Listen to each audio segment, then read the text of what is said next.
today representing Sun Metro? No. I was hoping that Mr. Ryan was Ryan. Oh, Mr. Carl Lucas. Lucas. No. Okay. Go ahead. Okay. So in terms of public comment, which is number 3, we do not have anyone who has signed up to speak for public comment. Okay. All right. Well then, one thing that I did neglect to do is just move this along. So in terms of our next item, number 4, asking for approval of the minutes of the regular meeting, of the special meeting from June 14th. Has everybody had a chance to review the minutes? Yes. Do I hear a motion? Move to approve. I second that. Any conversation? No? All in favor? Aye. Any opposed? Motion carries. All right. And so is Michelle and Commissioner Lena. Okay. All right. Well then, moving on to number 5, which is probably one of the more important items that you all will be discussing today. This is the presentation, discussion, and take appropriate action on the selection and adoption of the transit service plan for fiscal year 2024. And we do have Michael Welp from TTI here to present, so let me just pull that one up for him.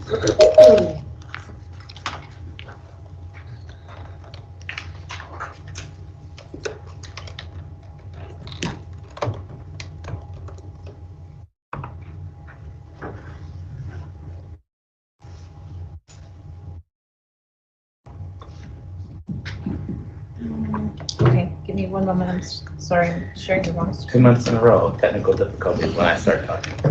No, it's not. It's user error. It's me. It's user error. Me getting this one turned off.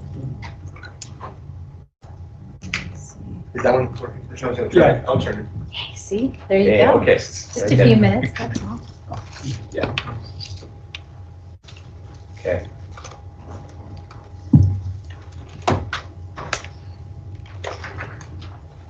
Good afternoon, everyone. My name is Michael Walk with Texas A&M Transportation Institute. Good to see you again. I'm here to talk to you about the FY 2024 service plan options, the financial plans that go with them, as well as the contributions that go with those service plan options. Next slide, please.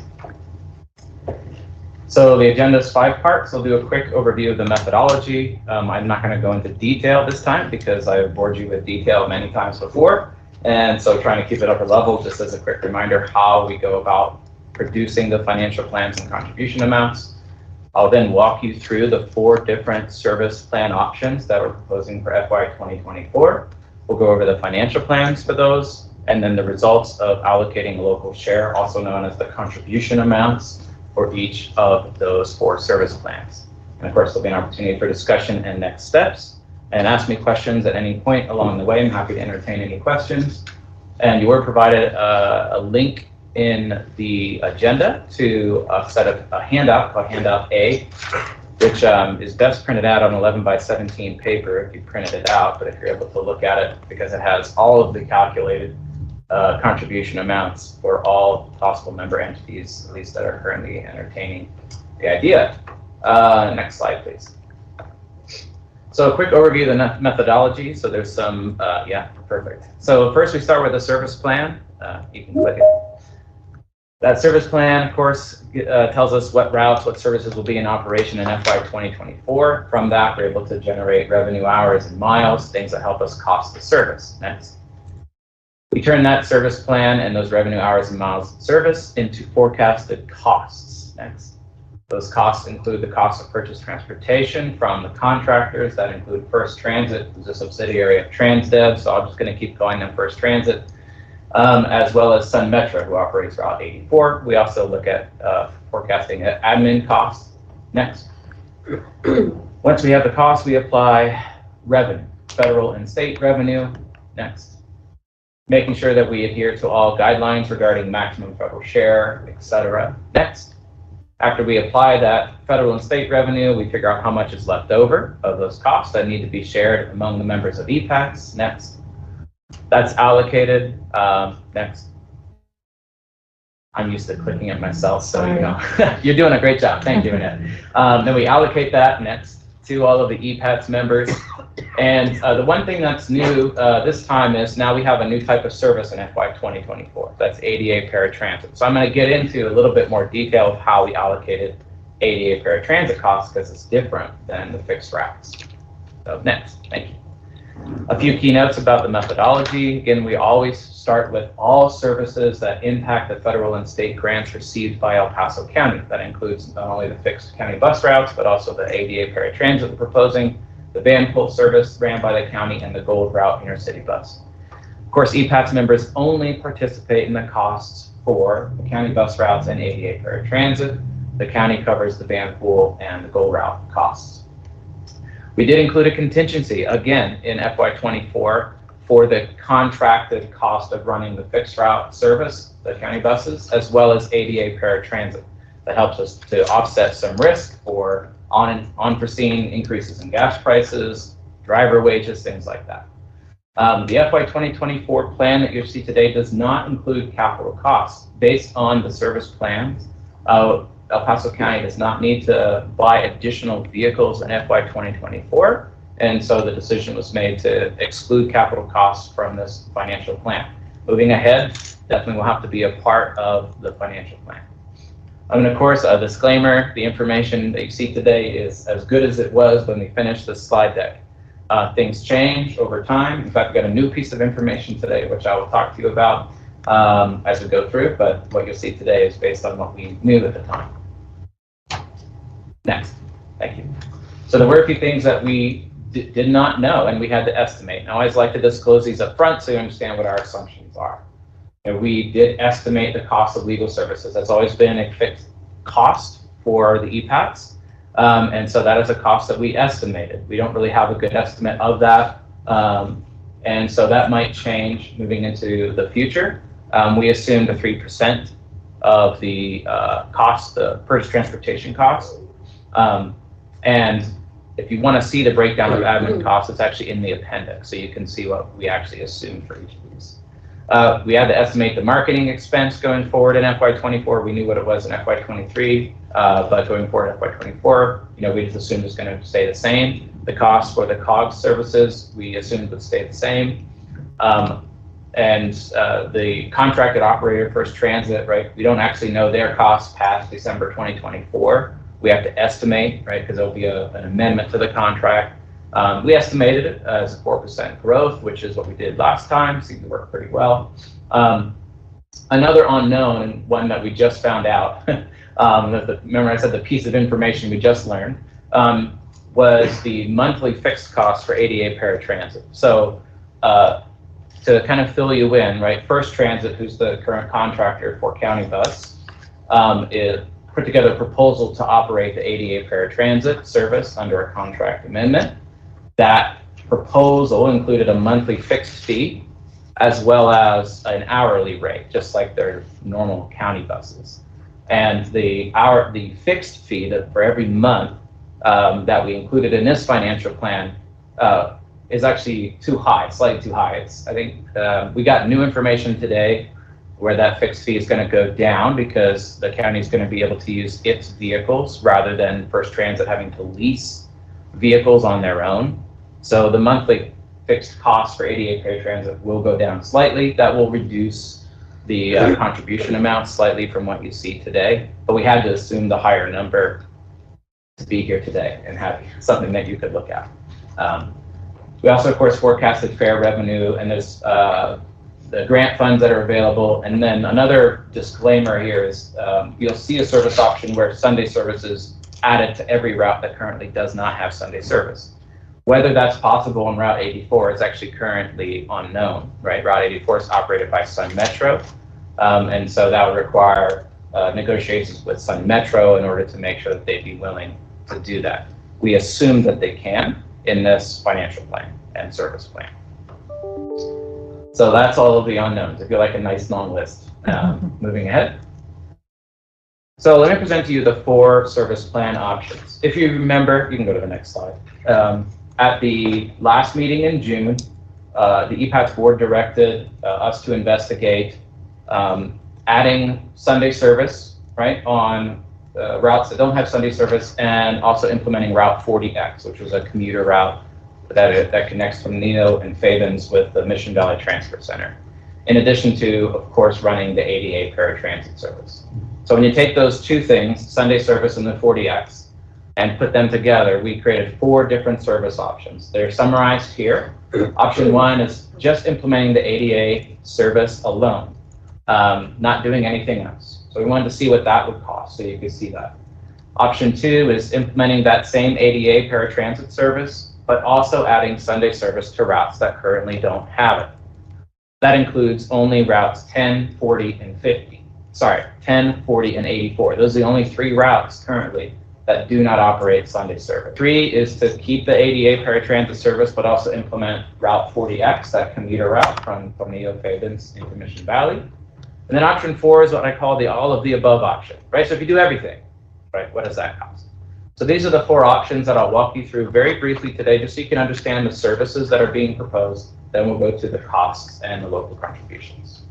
Any questions on those 4 service options before I move on to unpacking? As we move through these, staff will give us your recommendation insofar as the options.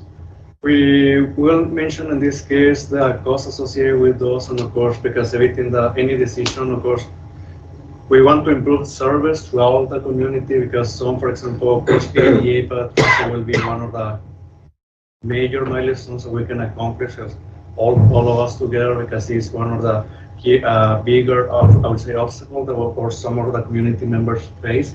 Of course, it will be the additional service on Sunday for the additional routes, as well the additional 40X. We will provide recommendations for, of course, ADA being the top priority at this moment, because at least we want to initiate this process moving forward to have the service, because once we are 100% fixed route, that will be a requirement. So at least we want to begin with that process. Okay, and what I'm asking, I guess, more is that you lend your expertise to the board. Yes. So we have more of a better picture of how to decide. Yes, for sure. Thank you.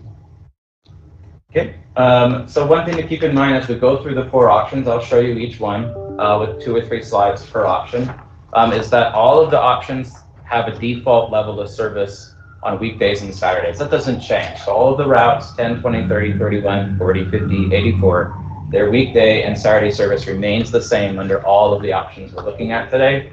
And even though we pick an option today, which is one of the hopes that the board will select a service option, that does not mean that there's no opportunity for additional tweaks throughout the fiscal year. For instance, working on Route 31 to try to improve Amazon ridership or other things like that needs to be done. So that opportunity still exists. Next slide. Sorry. There we go.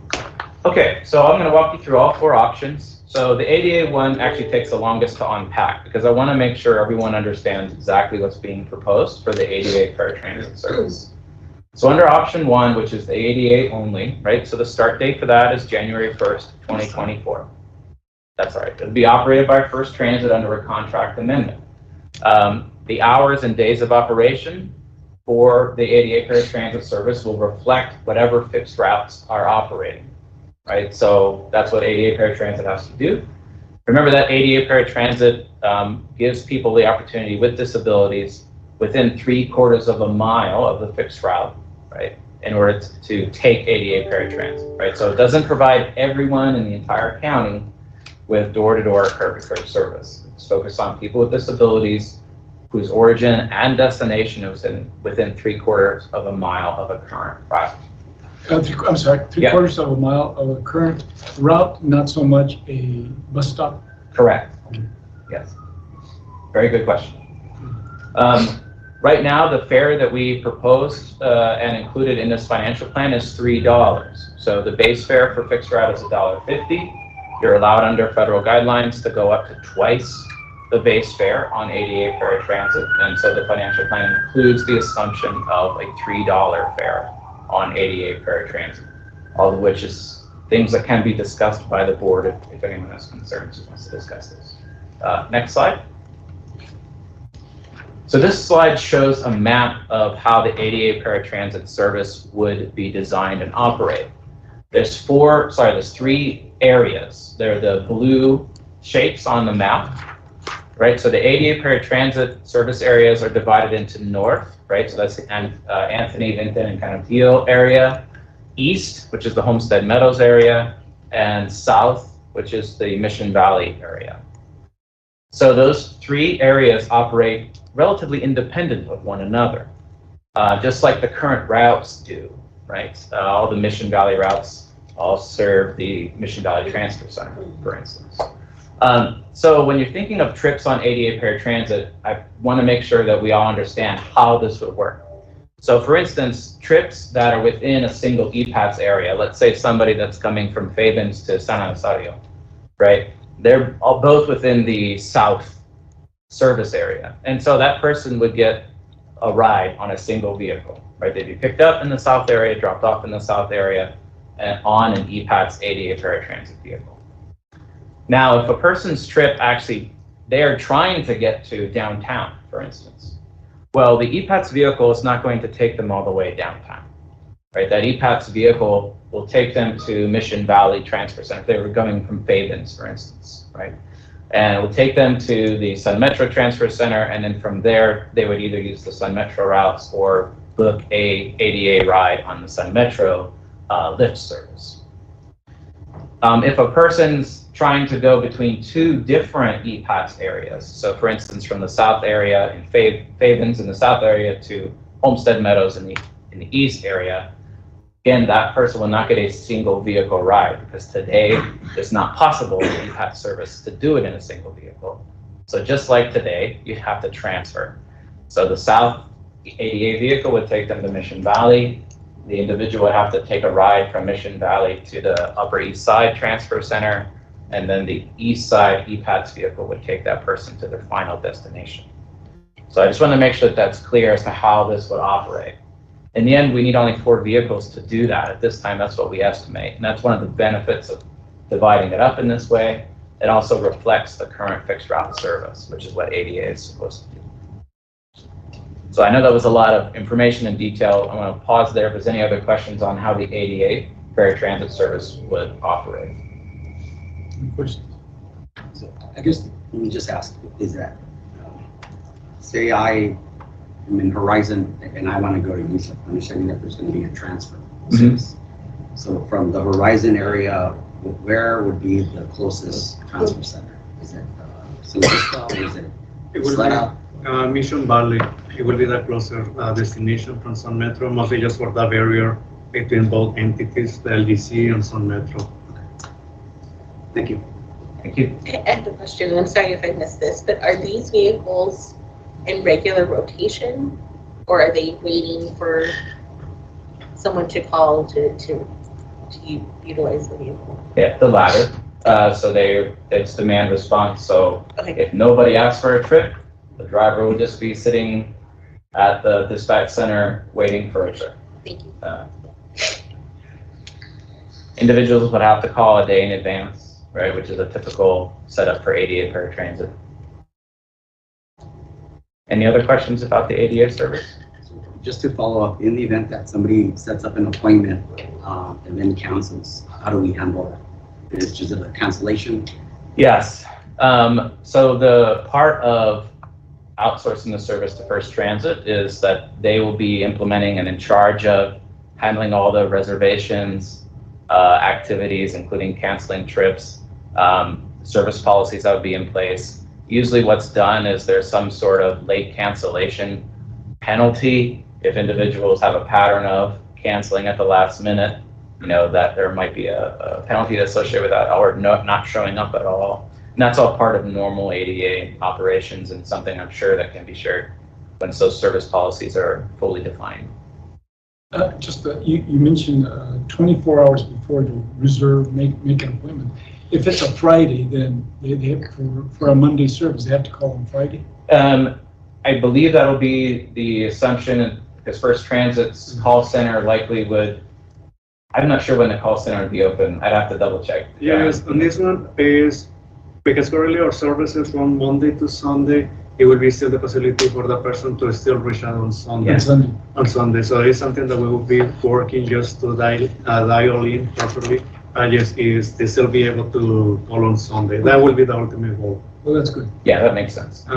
Going back to the policy, similar, pretty much we will do exactly what other entities are doing, because I know that on previous conversations and conference, they mentioned that some, they don't want to say that the night services, but it's a penalty that for a period of time, 1, 2, 3 weeks, you are not allowed to reach out to the entity. Well, you can reach out, but there will be no service.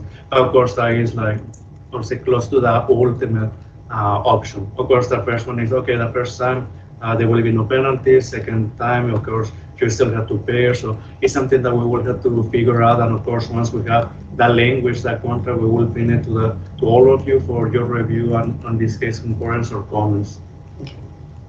So if I may just expand on that. So part of the ADA is that if I set up an appointment, are we looking at a return guaranteed trip back? So, you know, I'm going from point A, point B, I'm going to be at point B for X amount of time. Mhm. And so is there a guarantee to have that person, you know, return back to?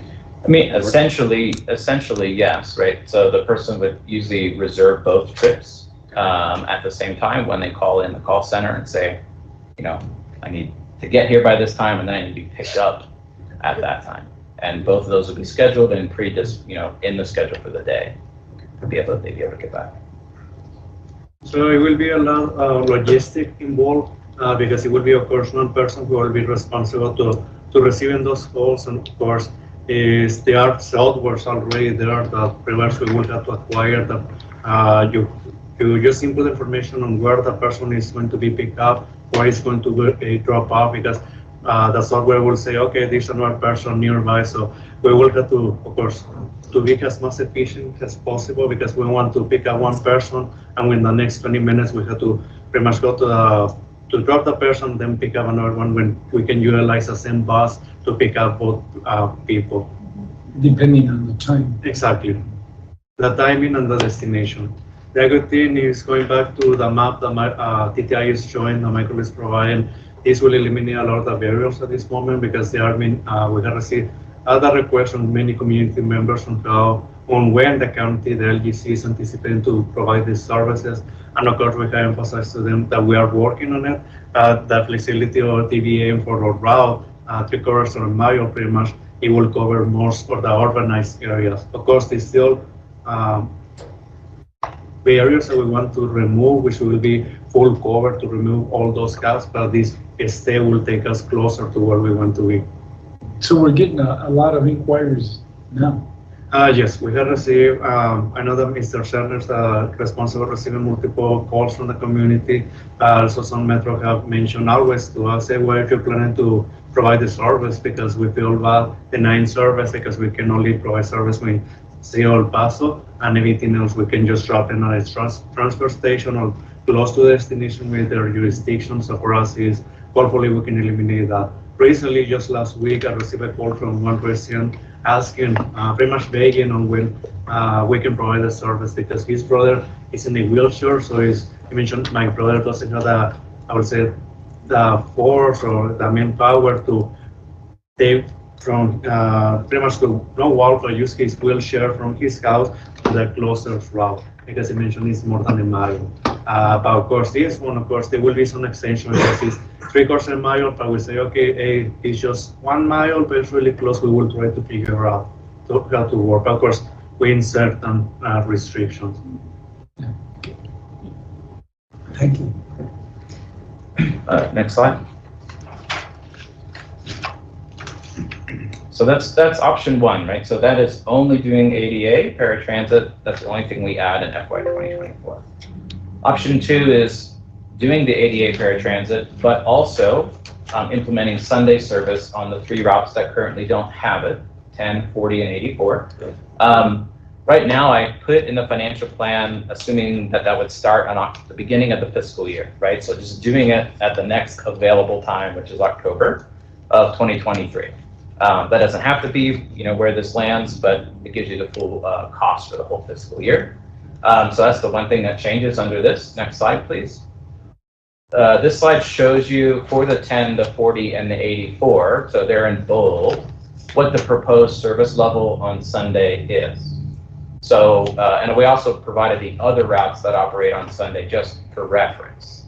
So for instance, Route 10 is proposed, its Sunday service to start at 7 a.m. in the morning, run through 4:30 p.m.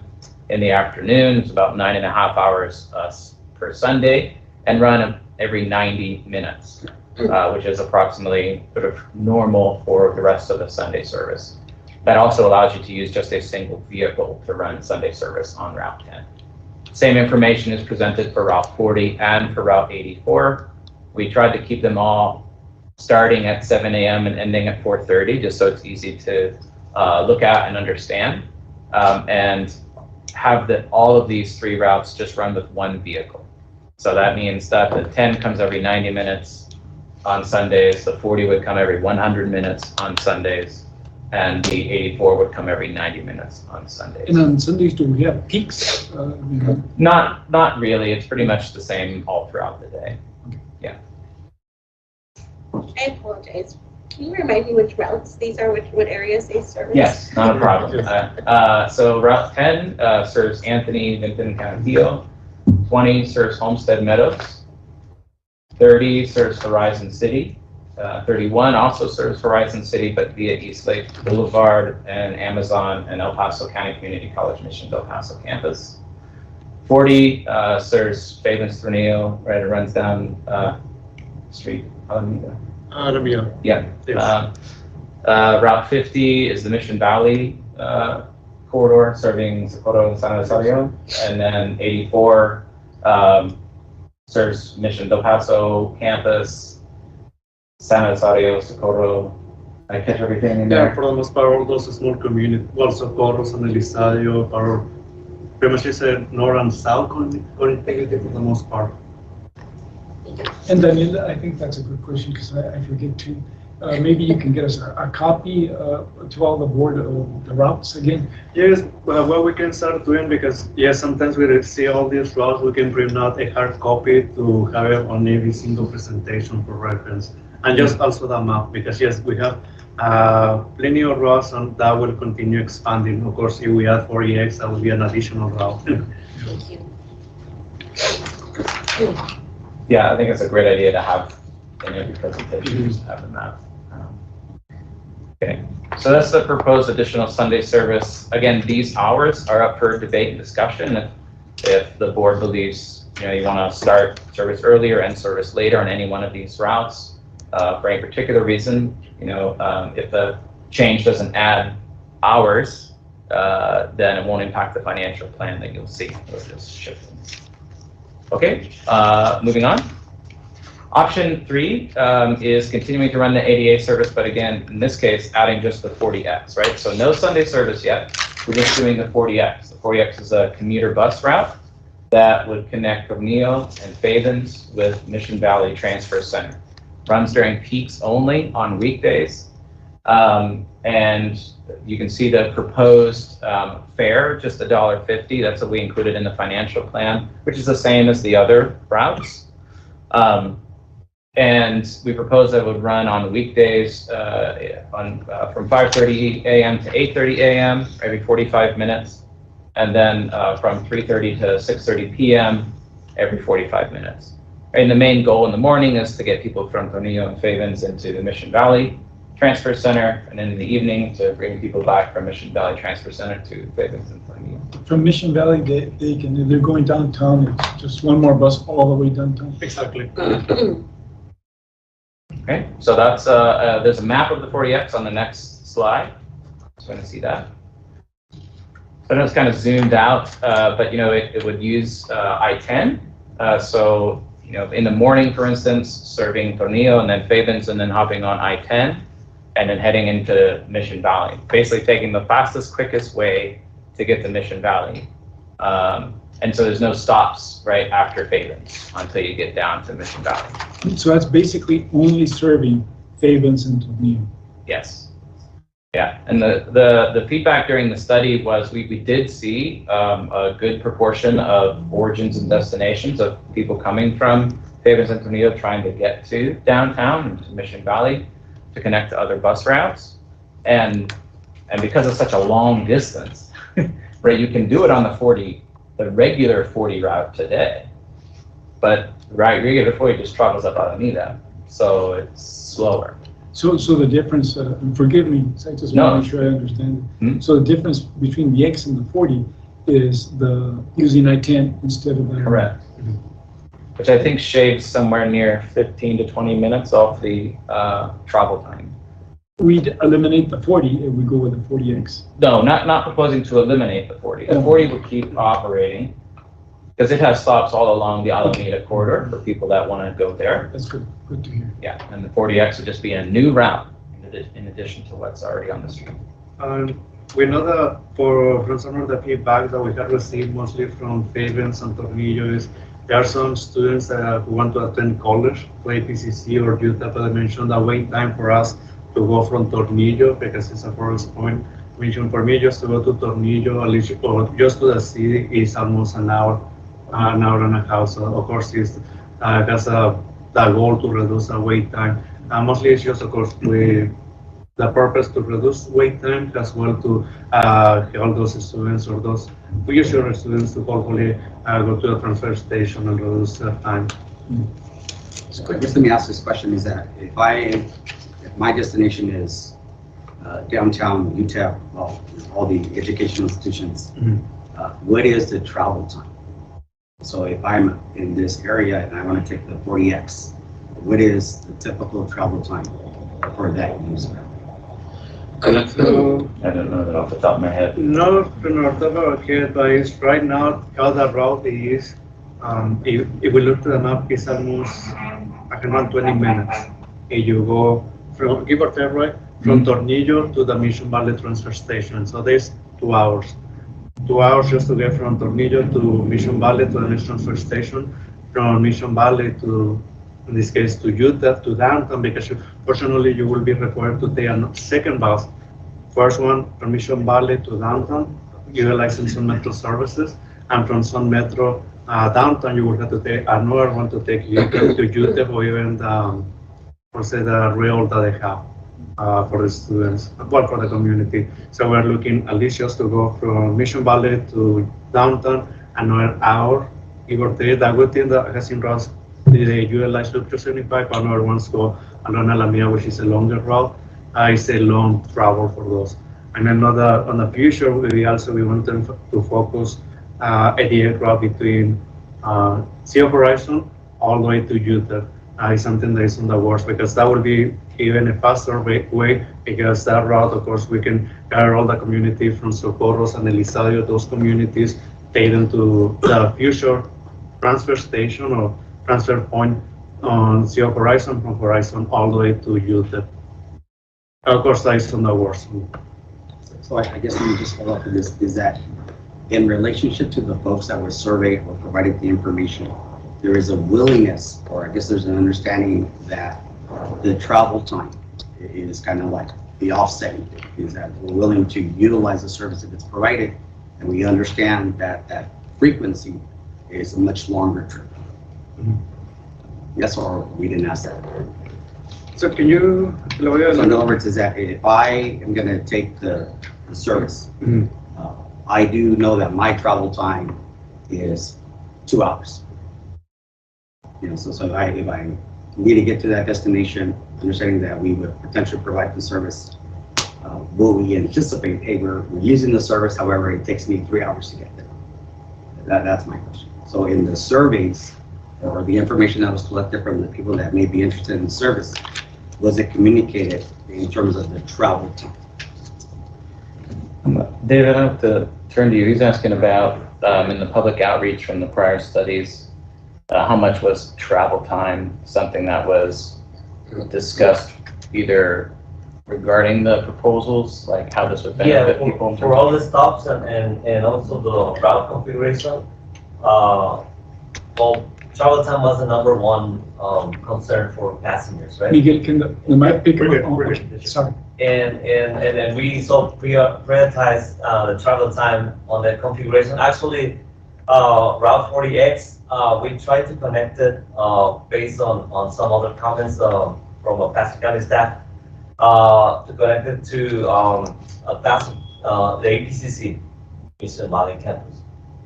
And on that one, we decided to just go straight because the origin destination matrix we built at that time, it was more direct traveling from Favens and Tornillo all the way to the Mission Valley Transit Center. And so we actually proposed a new configuration, as you can see, going all the way and take the loop down and then going to the transit center. Yeah, but I would say that the difference between the 40 and the 40X, I think you save around 25 minutes on travel time.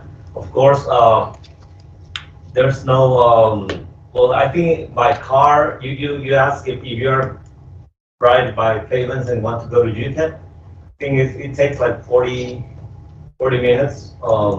And by transit, I estimated, and I think it's gonna take like that almost 2 hours because you need to transfer twice. And that waiting time is also something that penalizes the total travel time, right? So that's, I think that's the, but of course, yeah, we prioritize the travel time over other factors to configure the routes. Okay, but the 2 hours is still possibly a lot better than by using 40. Yes, Right. Yes. So that I would say, yes, there is an improvement. Yeah, that's what I meant. Yes. Yeah. And if the board, elects to implement the 40X, of course, with the marketing materials and everything else to promote the route being implemented, that's likely one of those key messages that'll resonate well with potential riders, right, to save time. Okay, any other questions or discussion on option 3? Okay. Option 4 is nice, it's just one slide. So, right, everything I've already talked about, do it all. That means the ADA paratransit, that means Sunday service on the 3 additional routes, and adding Route 40X. Next slide. So this slide is provided as a reference to give you an idea of the level of service being provided under each option. I provided option 0 in the top row, just so you can see the baseline level of service provided in FY23 and be able to compare that with the other options. So you can see, moving ahead to just option 1, if all we do is implement ADA paratransit, we're adding about 14,000 annual hours of service, and the vehicle requirements go up by 4. And this is just to give you some context about, the level of service and the vehicle requirements across all of these service options. Next slide, because then we'll get to costs. Okay, so now let's look at the finances for these 4 options. So I've already walked through how we produce the costs. For county bus, we look at the contract costs. Same thing for ADA paratransit, and there's also a Sun Metro facility use fee. We have administrative expenses. I included a slide on that in the appendix. We forecast those revenues, apply the revenues, and then allocate the share to EPAT's members. Next slide, please. So what this slide presents to you are the 4 service options, as well as the current FY 2023 total cost. Right, so that's the annual forecasted total cost column, as well as the forecasted total local share. And so that's in the second column from the right. And the last column on the right shows you the increase in local share required, right, for everyone, total, not for each individual member, right? So it requires another $35,600 in local share to go from implementing ADA only to implementing ADA plus Sunday service, right? So this gives you an idea. So option 1 costs about $6.3 million total, requires about $1 million in local share to be spread across EPAT's members. Option 2 is about $6.4 million in cost. Local share is $1.1 million. Option 3 is about $6.6 million in cost. Local share is about 1.2 million. And then finally, the all of the above option is about $6.7 million in cost, with local share settling in still around 1.2, just slight over 1.2 million. Okay, so those are the big numbers before we allocate those out to each member of EPAS. Any question? I know there's a lot of stuff that went into each one of those numbers, of course, but do you have any questions for me on the costs and local share totals before we look at the allocation? Just a quick question. I'm of the opinion that sometimes we start off high, hey, we like this plan, but as we start going through that, we see that maybe it's not so good.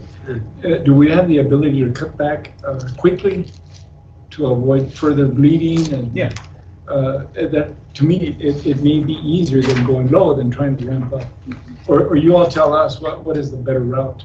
And I'm just talking about, do we start high and come down, or start low and crawl up? This discussing, what we can discuss internally is just to take one step at a time, because right now, yes, some priority is ADA, and that will take most of our time from all of us, because it's the first time it will be implemented ever on the county, on all the municipalities, to pretty much ever on the LGC, and it's going to be a lot of our time, so we want to pretty much say a huge pie of the cake, where pretty much then we would have issues. So the recommendation initially was just to do one thing at a time, because the good thing is we still have that flexibility that we say, okay, we are moving forward and then, I would say, a great rate of speed, then we can just add a little bit more. Of course, we will still coordinate with all the members of the LGC for their vote and participation. Initially, we want to launch first ADA, because it will be a lot unforeseen things for us, even though that we have TTI and we will have some metro, it's still things that we have to overcome. So that will be initial recommendation one. And second is we can move other additional servers later if needed. Because in addition, we're planning to launch an additional routes in this fiscal year, correct? It's called any of this calendar year. So that will be another thing that we also have to focus. So I have a follow-up question on that. So I think it was expressed earlier is that the vision is to become ADA compliant, right? Because Yes. we're building out the network. So understanding that for fiscal year 24, we're solely talking about service for ADA in the event, right? That's what we're talking about here. So is there a federal requirement or something that we need to start considering, is that if we have vehicles that are ADA compliant for the service. My question is that related to the infrastructure that's out there. So for example, out there in San Elizario, where we have a pickup in Lincoln Dairy. Okay, so in Lincoln Dairy, it's just route where the vehicle stops. There in the historic district, it's the same thing. So with the city of San Elizario, from an ADA perspective, to ensure that we are complying with the federal requirement of ADA, are we expected to make some type of infrastructure improvement to the pickup side? So, do you want to go with that since your infrastructure, or do you want me to? Yes, on infrastructure is at this moment the ADA barriers that we want to eliminate is the wait location where in this case the residents and passengers are going to wait. Fortunately, is most of the funding that we have received, for example, the big project, the countywide passenger shelters, there were restrictions. There were restrictions of infrastructure. The funding allocated was only to do infrastructure that will be an immediate impact. Immediate impact, it will be the actual passenger shelter, concrete path, as well. We can deviate, or say we can extend 100 linear feet of sidewalks, 120, 150, the maximum if it's a huge infrastructure existing. By this, I would say no connectivities, we cannot extend that to pretty much. Of course, our goal will be that one day everything has sidewalks for all the community. At least on this first step, it will be that. Of course, in the future, we are working to hopefully secure additional funding through Texas, and that will be to the Transportation Alternatives Program. That will be one of the main goals. And of course, there was a recent call for projects. We are trying to focus mostly on service at this moment, but on the future years is, of course, we are going to compete with, which will be a little strange because I know that this pile of money, all the municipalities participate. The counties of Socorro, San Elizario, Village of Hinton, we apply for those same funding sources. But on this one, I think there will be a better, or say, we will have a better goal, well, not goal, better chances to receive the funding because we are a transit provider. We can justify that if we have already shelters, we want to close the gaps, as well that opens the door for what is considered a multimodal project because it's for pedestrian, for them to walk as well for transit. At this moment, it doesn't focus on those type of improvements. It shows the impact, the net impact, and on the future report, of course, there will be additional steps that we will be taking. So I guess let me ask the question this way. Is that, for example, in San Elizario, in the Lincoln Dairy pickup, is that if we receive an ADA complaint that it's not compliant? That is my question. So I understand that we're talking solely about service. Yes. But my question is that if there is someone that needs assistance, they're in a wheelchair, so accessing, that small stretch, if there is a complaint that this location pickup point is not ADA compliant, that's my question. So I understand the service. Yes. My question is that if we were to receive a complaint, how are we addressing? So how do we tell the FHWA, the FTA, and all the federal partners that are involved that the service that we're providing may not be ADA compliant in terms of these specific locations? Yeah, that one is actually a really good question. On that aspect is there are two options. Of course, the first one being we wanted to be honest with FHWA, with FTA, that we still have these gaps. The good thing going back to ADA transit is we got that flexibility pretty much to pick up those users pretty much from our house. They are not required. Of course, we are going to have those shelters. And I know that was sometimes, for example, in square dance, a clear example, and that is coming from the communities because the bus pass pretty much in front of the houses. The residents, what they do is they see the bus and they just pretty much the driver, because they're nice, they pick up the residents on front of the house because a route is there. It will be the same case with the ADA, is we are not going to tell those users, okay, the closest passenger shelter to you is 500 feet from your house. I will see you there. No, where's your house? Because we are going to pick you there. As well as ADA drivers will be, in this case, trained to pretty much assist the user.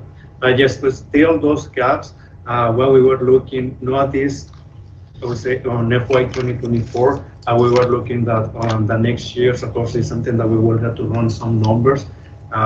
Within that we are really proficient on that, to not just ask for the implementation of ADA services, but we will do infrastructure improvements. And for example, is going back to San Elizario. Okay, we have all these passenger shelters, but to connect to an existing sidewalk infrastructure is 500 linear feet. Okay, we will run the numbers, and of course, propose to all the members of the LGC for a vote to hopefully to secure the funding. Of course, that will require additional participation from all of us, and then we can allocate. What we have seen on similar situation is we can say a fixed cost saying, okay, each year the LGC commits, every single member commits to, just say numbers, $100,000 for community. We collect those $500,000. We are going to already have an inventory of which locations, which shelters, which ADAs require those improvements, and each year we can do some of those. Pretty much that will be an option, or we can go lower, pretty much $200,000 at least just to have a plan.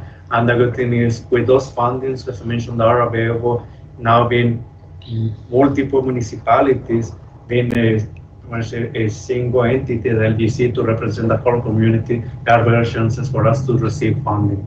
Yes, I'm sorry, the question also was a complaint from loading a wheelchair passenger from the dirt. That's what you're... Yes, so for example, Route 84, along the Mission Trail, yes, there are no amenities. So again, worst case scenario, there's somebody that needs to travel, and they want to take rocky people.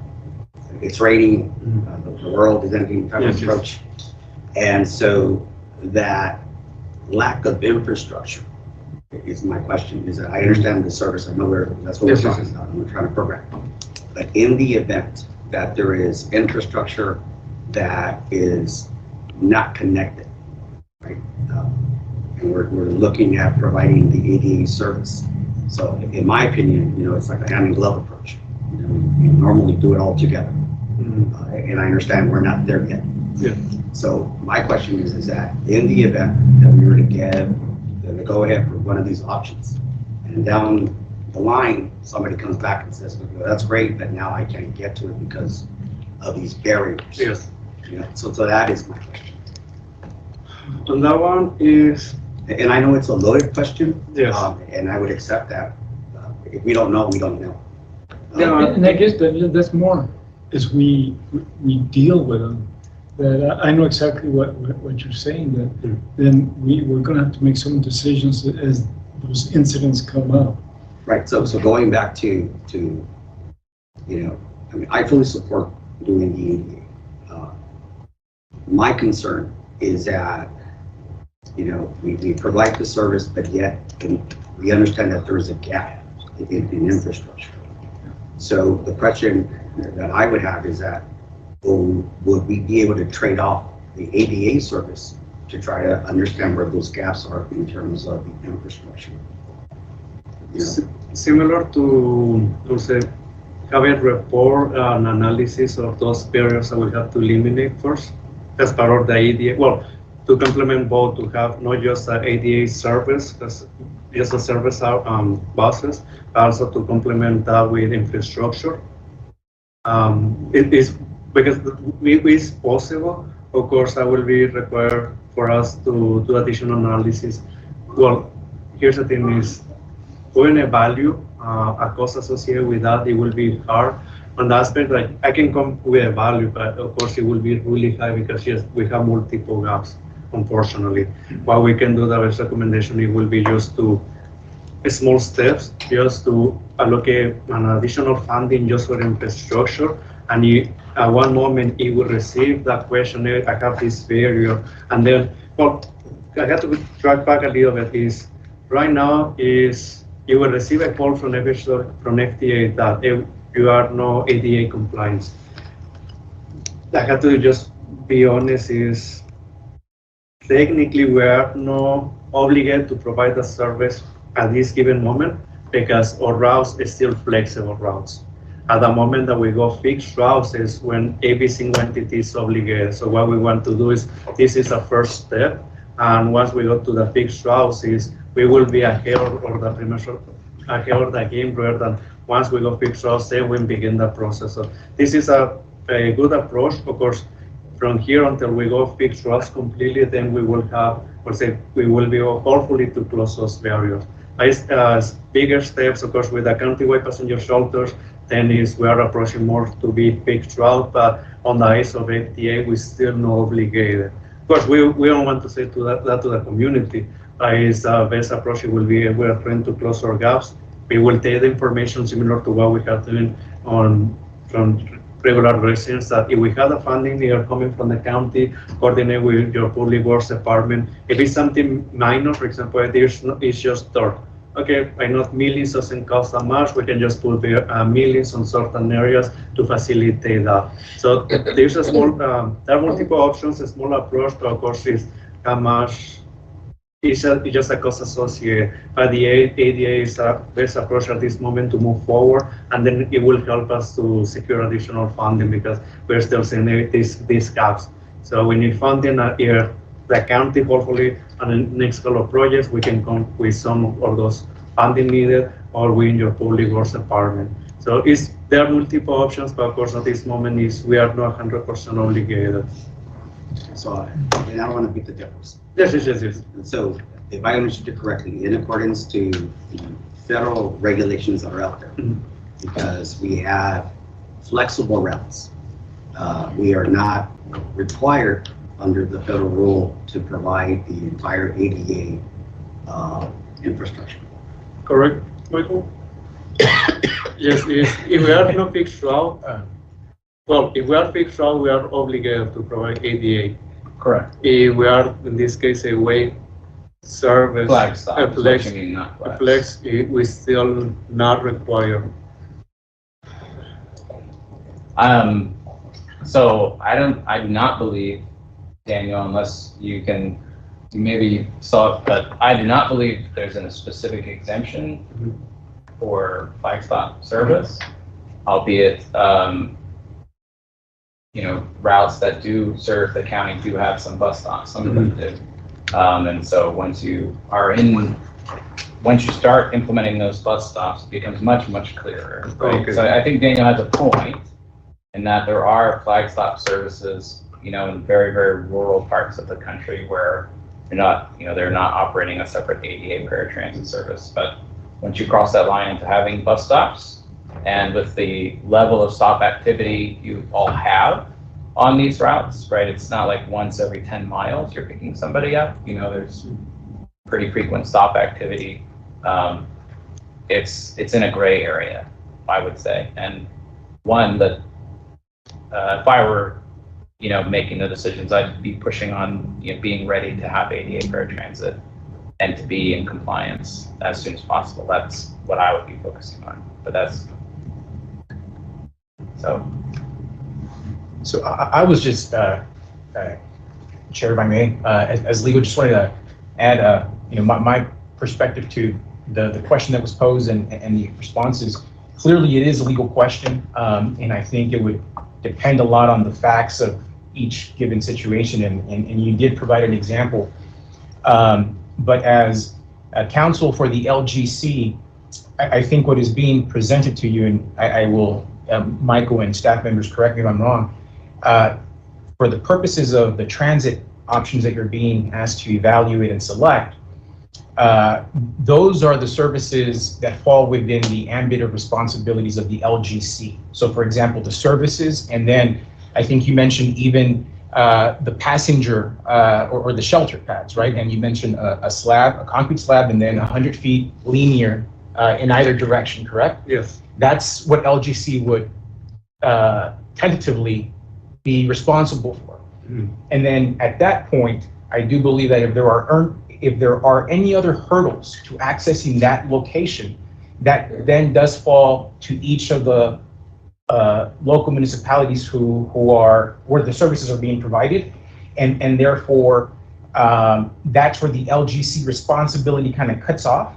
And whether or not you have an ADA issue then is more an internal issue within the city of Horizon, the village of Vinton, or the city of San Inisario, as to it being an LGC issue at the moment. And so I think I'm saying that because I think part of the answer to your question is going to come from your own in-house counsel or the attorney for the city of San Inisario, as opposed from the LGC, because the LGC is just proposing the system, the service, and then the shelter, the passengers. And then, as has been explained, there is a commitment to a pad and 100 feet of linear concrete in either direction. But beyond that point, that's no longer within the LGC's responsibility, at least not at the moment. But obviously, a really good question to ask, and something for each of the the municipalities and member entities to be aware of. But then going back to the point, the ADA option is our current service plus the ADA paratransit. So paratransit is service to the door. So I think the hypothetical, the issue that you've raised is one that we need to be ready for, but not an issue that's going to arise as a result of adding ADA paratransit service to the default. So it's not a legal issue that I would be expecting to arise as a result of that particular option, because the service itself circumvents the hurdles because it's direct, it's door-to-door service to some extent. So I spoke up hoping to help answer your question. I don't know if that helped. No, yes. Okay. And it's understood from at least our perspective that the infrastructure improvement, that the structural would be, owned by the city. So if there is Mhm. a need for us to mitigate it, I wanted clarity. Yes, That can yes. fall on the It municipalities. falls on the municipalities That's a good or the question. county, wherever it's located. And my apologies for the long. No, that's conversation. okay. Shall we go on to the contribution amounts? Yeah. Okay. So the next slide talks about the allocation of the contribution amounts. I'll buzz through this very quickly. The main difference, you remember from before, we allocated local share or contribution based on the miles of service within the jurisdiction. Now that we have ADA paratransit as a service option, we used additional variable to allocate ADA costs, which is population. So we allocated ADA costs to jurisdictions based on the population of people within the ADA service area, okay, rather than miles, because we have no idea how many miles the vehicles will be driving in your town or city. So now we may be expecting more calls to pick them up at their homes or someplace else. Correct. Okay. Yeah, so the theory in using population is it's the best predictor of demand of ADA paratransit, right? So more people that live within that blue area, right, on the ADA map, if you remember the ADA map, right? So the more people that live within that blue area in your jurisdiction, the more likely there will be ADA expenses associated with your jurisdiction. And so that's how we allocated ADA costs. And then this time we also allocated fixed costs differently than last time, because then we have two different services and sometimes the cost of one goes up and the other one goes down. And so fixed costs are shown separately, and those are allocated based on how much county bus and ADA is allocated to you. So if you got 10% of county bus and 20% of ADA, we would look at that total and we would allocate you a portion of the fixed costs relative to that amount, the total between the two services. So go ahead to the next slide. So this, sorry, keep going. So handout A has all of the dirty details. There's a lot of numbers on handout A. I can't fit it all in one slide. So I just focused in on lines 34 to 43 of the first page of handout A. So this shows you, all right, there's for each option, ADA only, right? ADA plus Sunday service, those are across the top. Right, so you have the 4 options across the top, and then the different members down as rows, right? So, for example, if we're looking at Horizon City, because it's the first one in the city or local members, right? The cost attributed to ADA, the ADA only option, right? That's county bus plus ADA, is $579,800, right? The local share or contribution amount for Horizon City would be $99,700. And that's just one example. And Using the Horizon example, yes, with ADA only, they're at 99.7, but with ADA and Sunday, they go up in the area of just $1,000. yes, it's not a lot. And the reason for that is we're able to leverage more grant funds, right, that are available. And so you only have to get a portion of the local share required. So we're not, even under all of the above option, we're not using all of the federal money that's available at our disposal. And so you'll see the local share actually doesn't go up by much when you look within a city, across the different options. So ultimately, this is the results that will influence decision making. So I'm going to stop talking and turn it back over for questions, discussion of service options, etc. And I'm happy to answer any questions. Board, I'll open it up to conversation.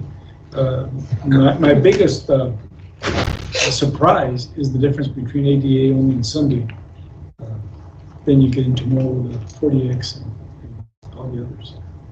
I think, yes, let's just use Horizon City as an example. So for Sunday service, all of the routes that service Horizon City already have Sunday service. So, and I know it's a minimal increase, but how is that calculated? Is it a share of the administrative costs, or what is that exactly? So Horizon City under the ADA plus Sunday service, why does that go up even though the routes in Horizon City already have Right, Sunday and even service? 40X, right? I can see our council asking that, well, it really doesn't impact us, right? I mean, that's how they're gonna see it. Why Yes. are we getting an increase for that? So that's a very good question, right? So it's because the total cost of the whole system goes up, and all members participate in the cost of the whole Just system, a share of and a the, share of the total all those cost of the whole fees. system. Correct. Would the board want to sort of take this home and let it percolate for a while? Are we up against any kind of a time frame?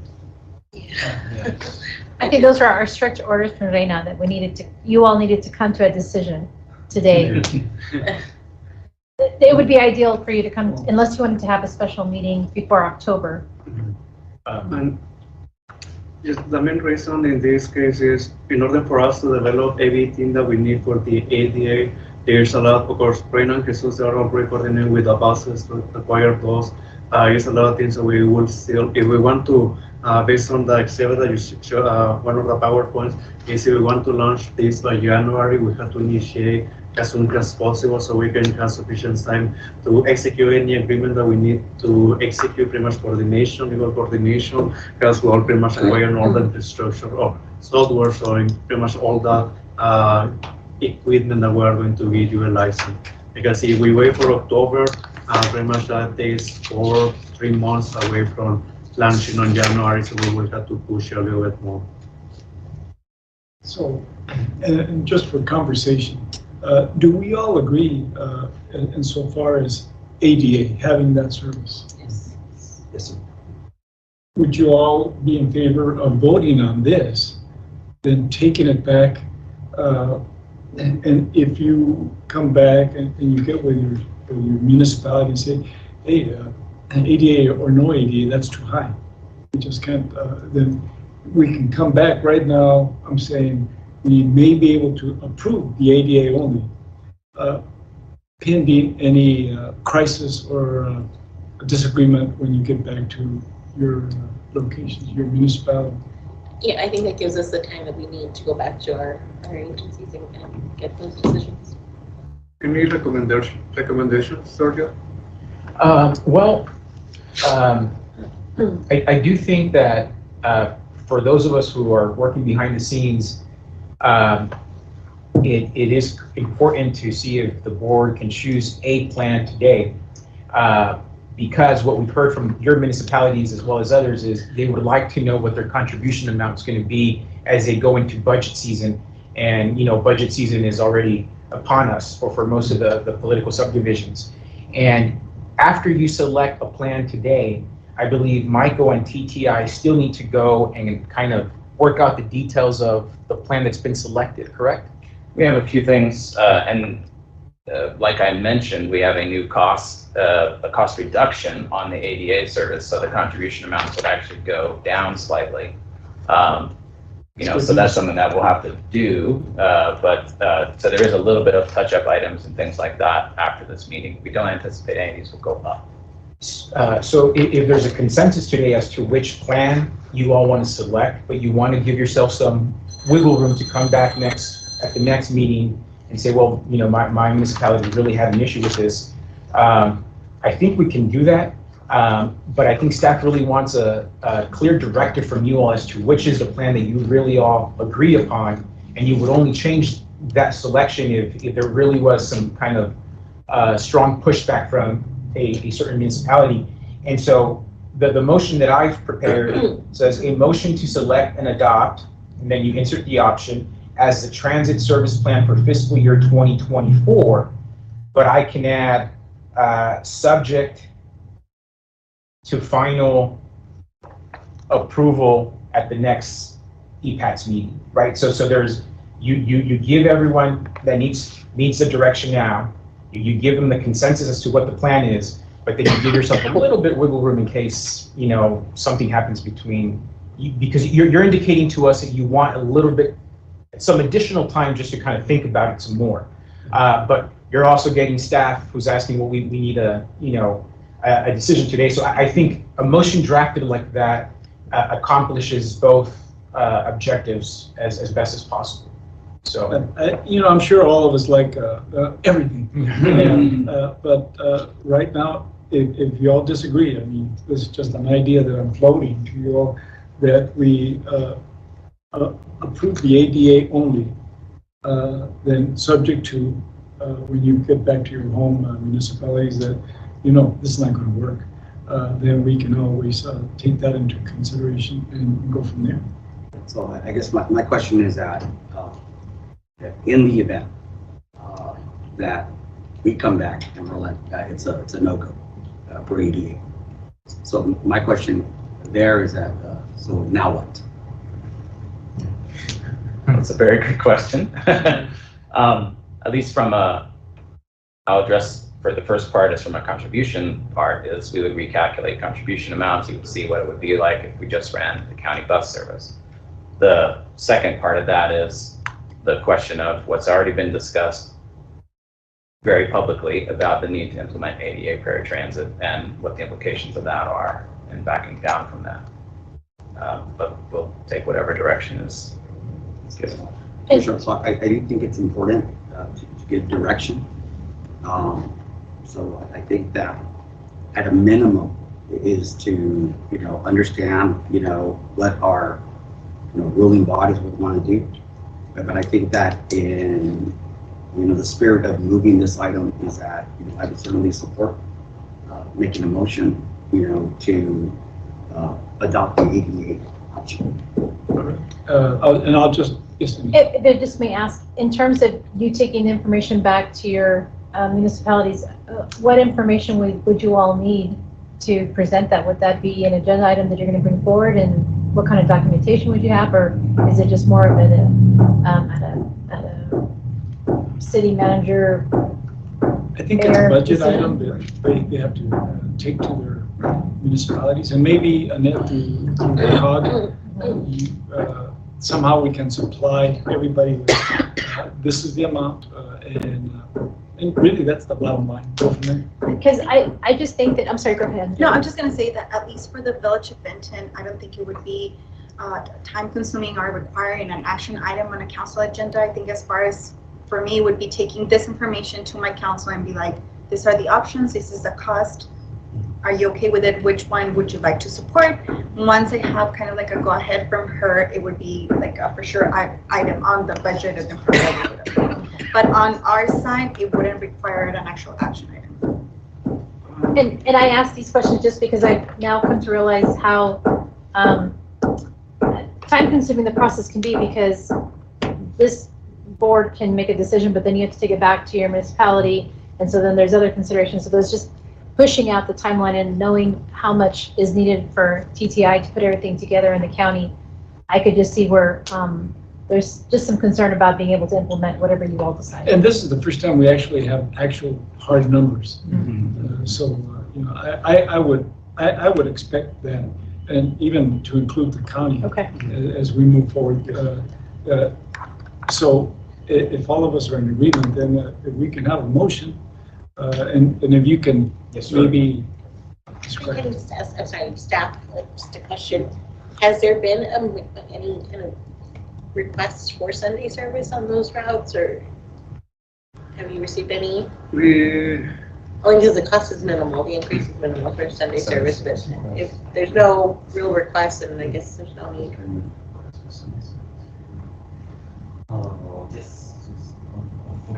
Yeah. I'm asking David because he's the one that's most directly done the outreach and things, and he confirms that there has been requests for Sunday service on this route. Because that's a good point. Yes. The difference is minimal. I say minimal, but Yeah, it's just there is an increase. If we come back, let's say we vote on the ADA, and then we come back, our municipality, the county said, why don't we go to the Sunday also? At our next meeting, can we do that? Can we also incorporate? Or you can come back and say, no, we don't like anything because of the expense. I think you can do that. I think for purposes of just giving staff as much, advance directive as we can, Is there a consensus amongst the board now as to whether ADA only or ADA plus Sunday service, which is the default option you want to go with? And, because you are in a way adopting one today so that they can start finalizing the contribution amounts. But we're leaving it open in case there's some kind of pushback from each of the municipalities internally.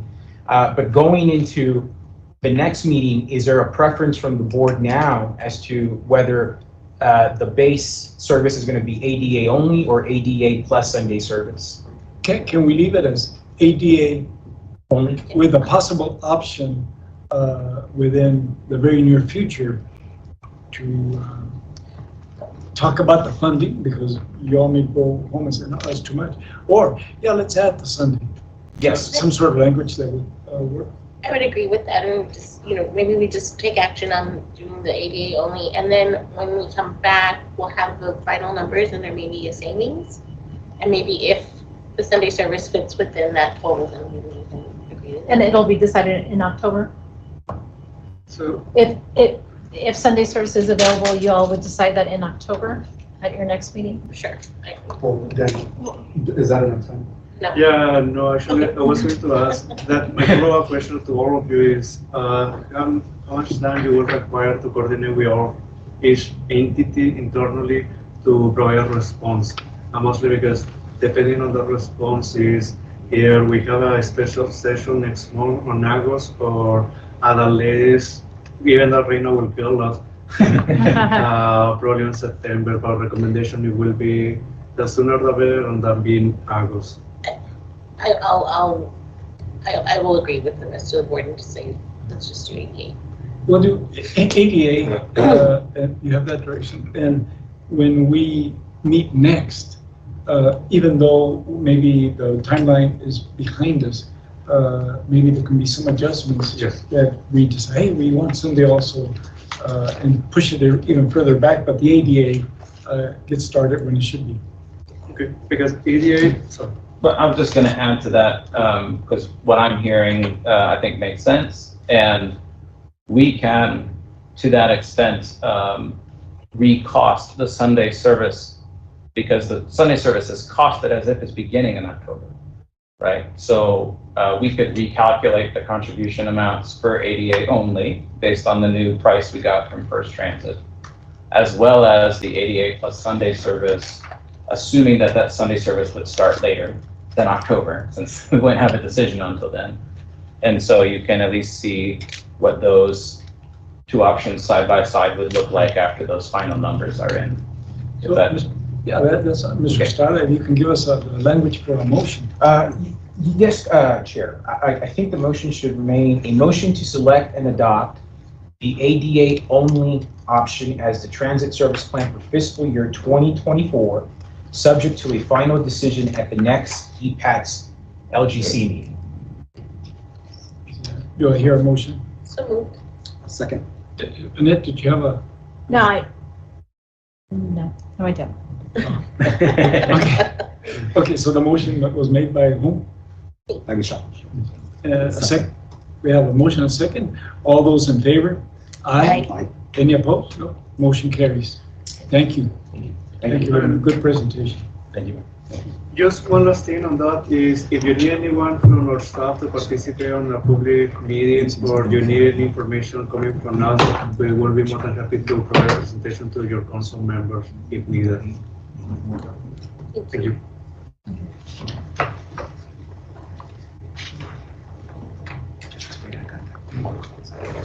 Today.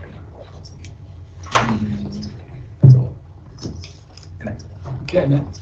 Yes, so the next agenda item, as I pulled it up here for everybody to see, this is going to be agenda item 6, and this is discuss and take appropriate action regarding the completion of task order 4 and the possibility of creating a new task order for a 5-year financial plan.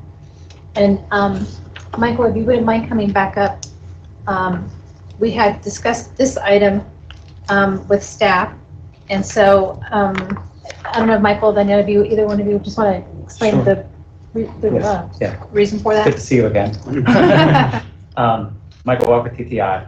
So if you, task order 4 was a task order with El Paso County to produce an FY23 and FY25 financial plan. This was started, I think, over a year ago. In that time, a lot has changed. We produced the FY23 financial plan, then several revisions to the FY23 financial plan, and now the FY24 financial plan, which will be revised again. The main question being posed to the board is, in that task order with the county, there is a scope item to develop and a single FY25 financial plan. The reality is TTI's work under that task order is all but exhausted the budget for that task order in support of the request of the county and EPACs. The choice that we are trying to put, for discussion is whether to try to do a single FY25 financial plan as the next thing, or whether it is better to actually take a longer look, right? So right now, as board, you've seen FY23 and then FY24 in isolation. But after giving this a lot of thought, I believe, and I think the staff is in agreement with this, that having a longer term financial plan, something that would walk the board and all of EPATs through the next 5 years, would be a better way to approach the decision making, right? And be able to see the long-term and short-term commitments financially. And so the question is, does the board desire, yes, just another FY25 financial plan as the next thing, or would the board prefer that TTI engage, or anyone at your work, to develop a 5-year financial plan, which would be a longer-term look at the costs and contribution amounts over the next 5 years? I guess it's the 5-year plan would be a little more expensive. True. But also I see possible changes in our horizon, which may include Socorro coming back. It may not, but I'm hopeful that it will. Yeah. So those kind of things, changes that are coming down, then the grant funding that's coming down pretty soon may be helping us a lot insofar as transportation. Correct. So, do we have costs yet? In terms of us, to produce the financial plan. So I did start working on, if TTI were to do it, I did start working on a budget. However, I had a lot of questions regarding scope.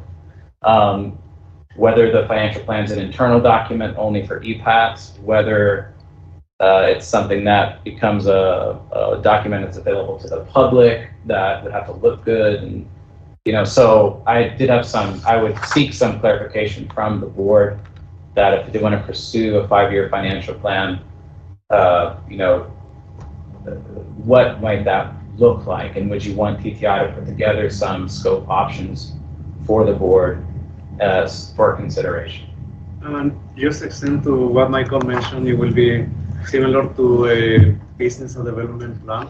Pretty much it will be just a document that will guide the LGC for the next years. And of course, the feasibility study already recommend what will be the ultimate service. Of course, TTI will help us now to also try not to make it more, to have actual values and have done plans for the next year, because as we continue adding items, and of course, it's where the LGC wants to be on 3 years. Probably, just for example, we can say on the next 3 years, we already want to have a flexible service. Of course, TTI will have to take that in consideration. Of course, it's recommendations that the board will have to provide to TTI for them to develop that scope of work. And I think it's important that I know that I won't be here after 1.5 years. I'm not dying or anything. I just won't be really bad. So I think for continuation and long term, and I get the sense from you that we have an ugly plan that's just for us, or a prettier plan that's available to the public. I'm very transparency minded, that anything we have access to, the public should, because it's their money. So I'll open it up to you. So I think I would extend that train of thought, is that, and so I guess my question, Mr. Saleh, is that, is there a regulatory, element that we're required to have some type of plan?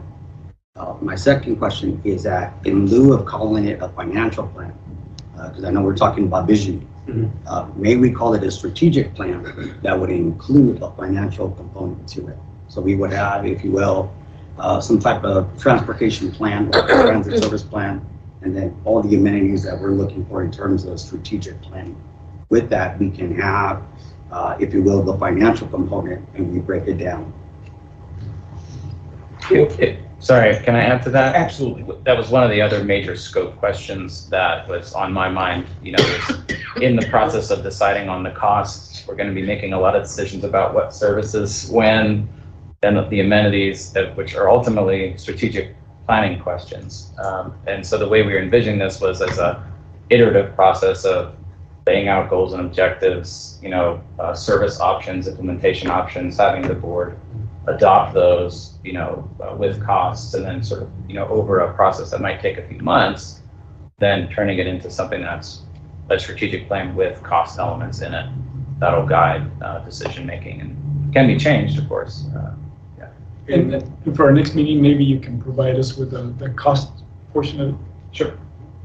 And just to add to that is the good thing also to develop a strategic plan on the long term, multiple years, is we can provide and share a document with the MPO, hoping to secure additional funding, similar with that what the feasibility study for us, because that was recently at this moment any grant available for the most part, not all, but for the most part, some of the grants require that if the entity has developed a master development plan and a strategic plan, a business development plan, something that we can justify our needs for the future. And with the MPO, it will be almost identical with what we did in a few years before, pretty much securing the SIGMA funding. So in here, it will be again just to do pretty much tell the MPO, this is our goals for the next years, what we can do to help you to give us additional funding. Because as you may know, it's a SIGMA is for 3 fiscal years.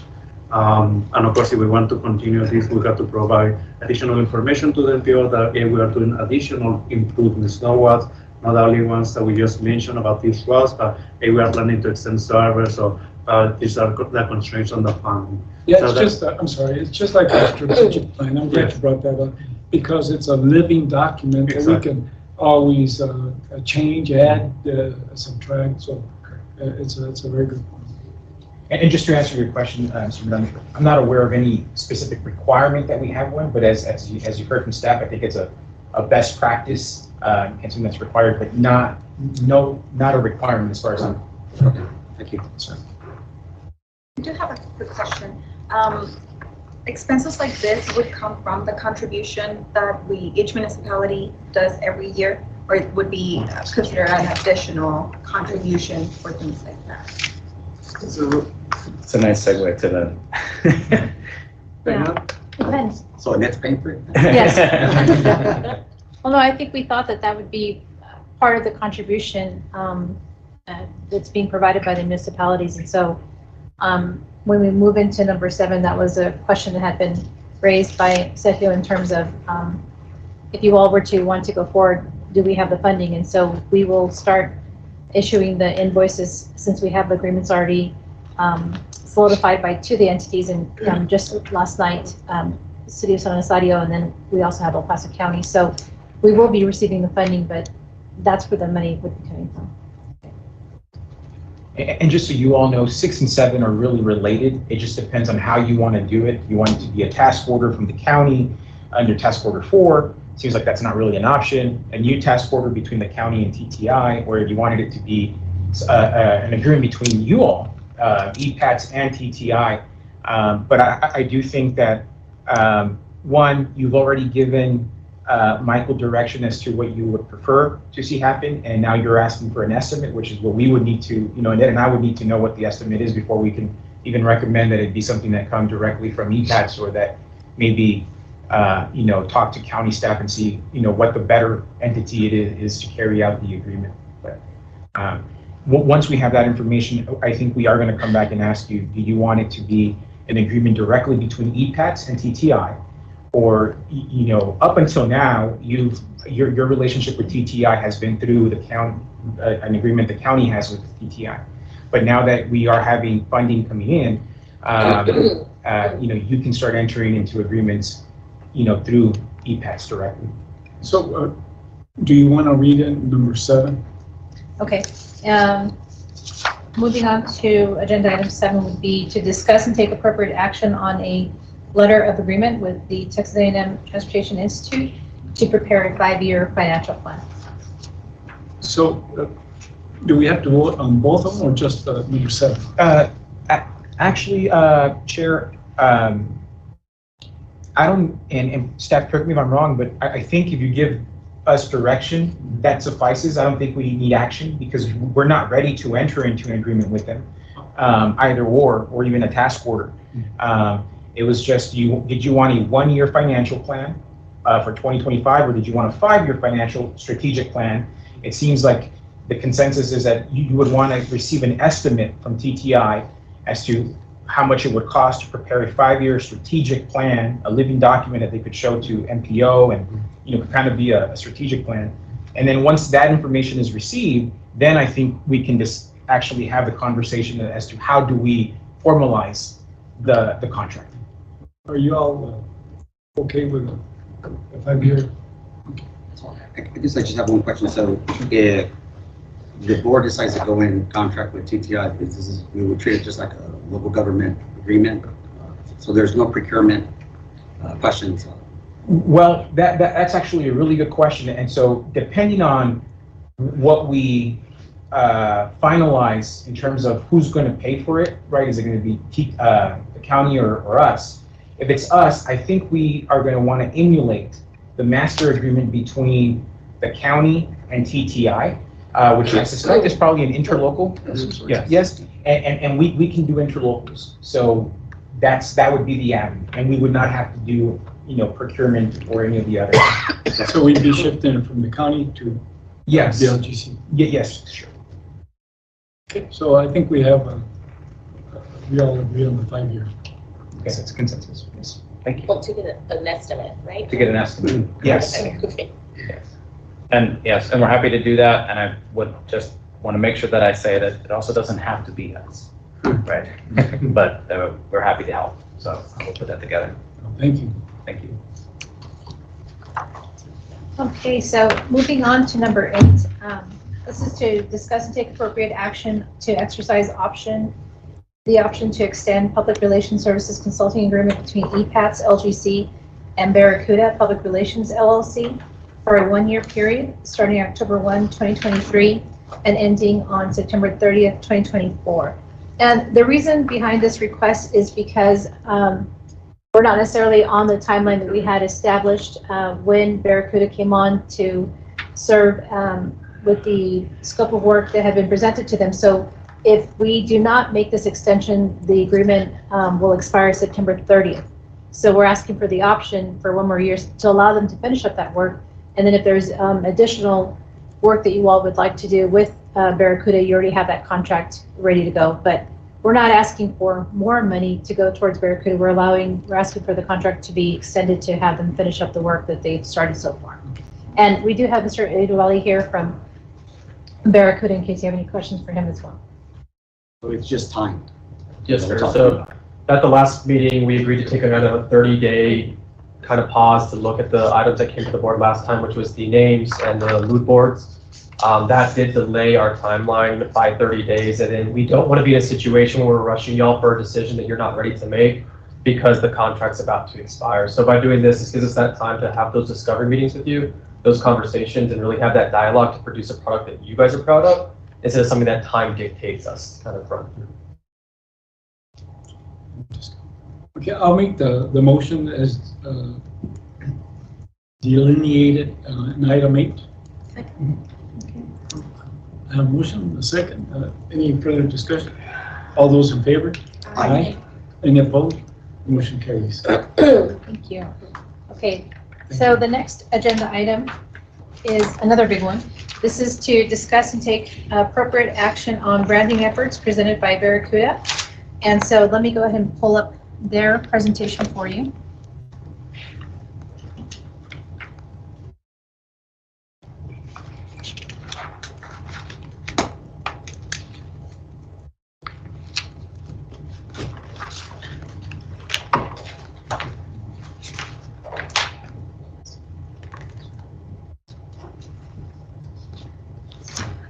Okay, and as I had already mentioned, we do have Israel Idovali, who's going to make the presentation along with Gabriel Garcia, the creative director, and I'll go ahead and run the slides. Just let me know. So thank you again, Chairman Leon and members of the board. We appreciate being here 30 days ago where we had this conversation. I distilled the presentation down to the major points because I think we had a pretty robust conversation last time. But I have been asked by staff, especially Reina, that we kind of nail down 2 decisions today. The first being the name. I did get feedback from everyone, and I can go into that as we get to the presentation. And the second item being the colors, mainly because that's being used for the wraps on the buses. So I also updated it based on the feedback that we received from individual board members during that interim period between meetings, and we'll go through that as well. So if you go to the next slide. So next one too.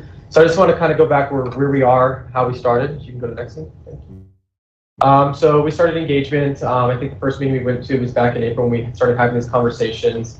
And at the LGC meeting, it was decided that we were going to do a full rebrand. It wasn't going to do to piecemeal it because we really wanted to have a separate identity that was reflective of every organization, every member on the board and on the LGC at the time. And then that brought us to discovery meetings that we had with each individual member. I remember, I think it was staff with the county, and then each of the 3 members here were on the call with us, where we asked questions about your organization. You know, where do you see the organization today? Where do you want the organization to be? Who's your typical rider when you think of your service? And really, what do you want the community to see your service as? So we distilled that down into mood boards, which we presented last time in the June 14th meeting. And at that meeting, we took all the feedback that y'all had, really took some time to work with Annette, and then are back again today with the feedback you provided for the names first, and then the colors in the mood boards second. You can keep going. So I kind of want to review kind of what we were talking about. So at the last board meeting, we agreed that we would follow the branded house model. And the popular example I can give you is Apple. So Apple's the mother brand, if you will. And then under there, you have the individual items that are associated with it. So you can go to the next slide. So the way that we look at how this would affect the LGC, so the LGC is going to be the mother brand, and we'll look at the names for that. And then each of the services under the transportation that the LGC currently has, which is transit today, but anything you may want to grow into would fall under that mother brand with its specific name with the service. Next slide, please. So then I just want to review the names that we went through. So the first one was the El Paso Transit Authority, which is ETA, and you go to the next one. And this is how it would look. So again, the LGC's name would then become the El Paso Transit Authority, and then it would be ETA Transit, ETA Bicycles, whatever services come underneath that one will be preceded by ETA. So it's very well branded. It's just, assume that it's from this organization, and everyone knows that it follows those thresholds. Next one, please. Next one is Arroyo Transportation Coalition. Next slide, please. And just like ETA, it fall under the same things: Arroyo Transit, Arroyo Bicycles, Arroyo Trails. Next one, please. Luceto's our next one, Luceto Transportation Coalition. And like the others, it would be Luceto Transit, Bicycles, Trails, and Rideshare. The next one is Viado Transportation Coalition. And like the others, it would also be Transit, Bicycles, Trails, and Rideshares. And so that brings us to, those are the 4 options that we presented last time. So the feedback I did get was ETA seemed to be the thing that every organization migrated to. I have it from Andrea with Vinton, Michelle from Brighton City, and Mr. Landeros with the county all said that they preferred ETA. I don't know if there's any other direction or feedback from you, Chair Leon, or Mr. Medina. The ETA works for me. That's what I heard. Okay. Although Jackie Arroyo Butler here was favoring Arroyo, but we'll go to ETA. Are we fine with ETA then? Perfect. Well, that makes that one very easy. So, okay, so we'll move in that direction. And so as you see us coming back with the mood board conversation, you'll start seeing everything branded under El Paso Transit Authority, ETA. So you'll start seeing that in any of the mock-ups that we do. So we'll start adopting those names. So you'll see that a lot more frequently. I have a question. I'm Yes, sorry if I overstep. Is there, since we're a rural authority, is there, what do we add like El Paso Rural Transit? Like ETRA? Not ETA, but I know that's going to add another letter. But to me, since we're a rural transit provider, it's missing the rural part of it. So I don't know if that's going to be something that we have to consider, or if that's. I mean, I would say that I think one of the things that we talked about was like the marketing of the logo, like, and I do remember Mr. Lynette was saying, something to the effect about being late in terms of the ETA, right? Mm-hmm. But I think that part of the branding, component, and I'll take the Dallas area in terms of their light rail is dark. So I think that, we're branding something, so I think here having the capacity to have somebody easily, whether it's favorable or not, right? But I think the ETA, it gives us a lot of marketing. I think a lot of us understand what an ETA is. And that's to say, as we develop the overall identity and brand of it to incorporate ideas that kind of facilitate and show that it's rural, can be done in a different way outside the name as well. So that's and that is an item that in the discovery meetings that we did have, that the rural passenger was really the thing that we wanted to focus on, because that's the ride share. I mean, right? That's who makes up of it. So so we'll keep that in mind as we develop the next things and the next steps. You can go to the next one. All right, so now I'm going to take you back to the mood board conversations that we had. So we're going to start, let's go to the next one. Thank you. So this is the current branding that y'all have. It's the purple and yellow, and that's the logo that's being done. That's what's being done on the buses as well as the bikes, the bus stops right now. Give the next slide, please. And these are some pictures to show that that's what the current branding looks like. That's how it is. Next one, please. And so now this is where we incorporated all the feedback that we got, and these are the next 4 options that we're going to provide for the colors. So this is the first one. So this is not how a bus would look. I just want to be very clear in this. This is just a mock-up so you guys get an idea of how the 2 colors coincide with one another and how they work, as well as the app. It just gives you an idea of how it could look. So we really want to show you the colors come alive, because it's really hard to see those 3 circles and how is that going to affect the bus. This is kind of how you would see things come through. So this is option 1 with the yellow, pink is the primary, yellow is the secondary, and an accent in that light blue. The second one, please. So the next one is going to be primary with blue, secondary with a little bit of a darker yellow, and the accent being orange, which for the accent, you can really see it on the app. There's those 2 pieces that really show that that's where the accent would be. Next one, please. The third one makes the orange a primary, the yellow a secondary, and the red an accent color. And then the final one would be the purple, a little bit lighter than it was when we showed it at the last board meeting. Yellow as the secondary, and the accent as an orange as well. So if you can pull up the next one, I'll give us all 4 options for us to kind of look at and review. So I will tell you the feedback that we received was option C last time, which was the option number 4 right now. We did transition that orange out of the secondary position and into the accent position, mainly because a lot of the feedback we got was that orange is so closely resembled in El Paso to UTEP. And so having such a heavy tie to that orange would make that maybe feel, and people assume that that's a UTEP service or UTEP provided motor transportation. And then we lightened the purple as well because it was darker. It felt like a blue to many members. And so you see it break out a little bit more in the purple. At that time, I'd open up to if there's any questions, or if you guys have any discussion that we can maybe narrow down a question, any feedback. Yeah, of course. So last time we had presented mood boards, and I think maybe we're all just kind of, I know that today we're kind of trying to decide on colors because we are in the process of doing some material for that. So this is a bit out of order. I will say we are going to come back and do the mood boards again. And I say that because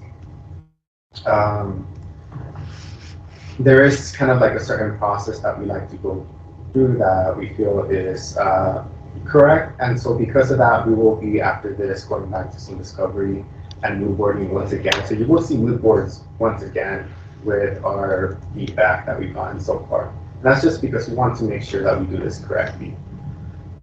So these colors, in relation to those mood boards, the colors that we decided today are also based on some of those discovery meetings that we already had, where we all collectively mentioned how these colors need to be private, they need to be bright, they need to be seen from far away. So we're coming at you with some brighter colors.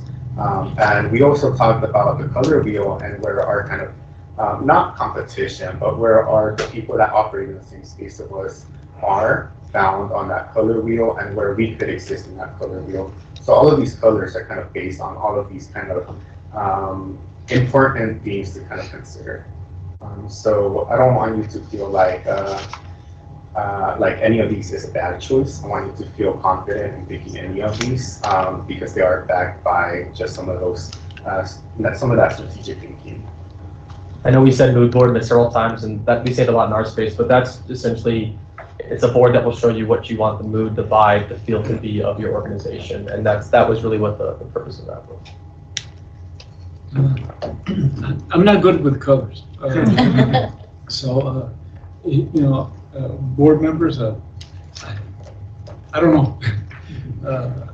I guess, could you just remind us what was the leading color scheme here from the members? The leading color scheme was the color option number 4. So we incorporated the feedback as well to the primary option. So that was option C.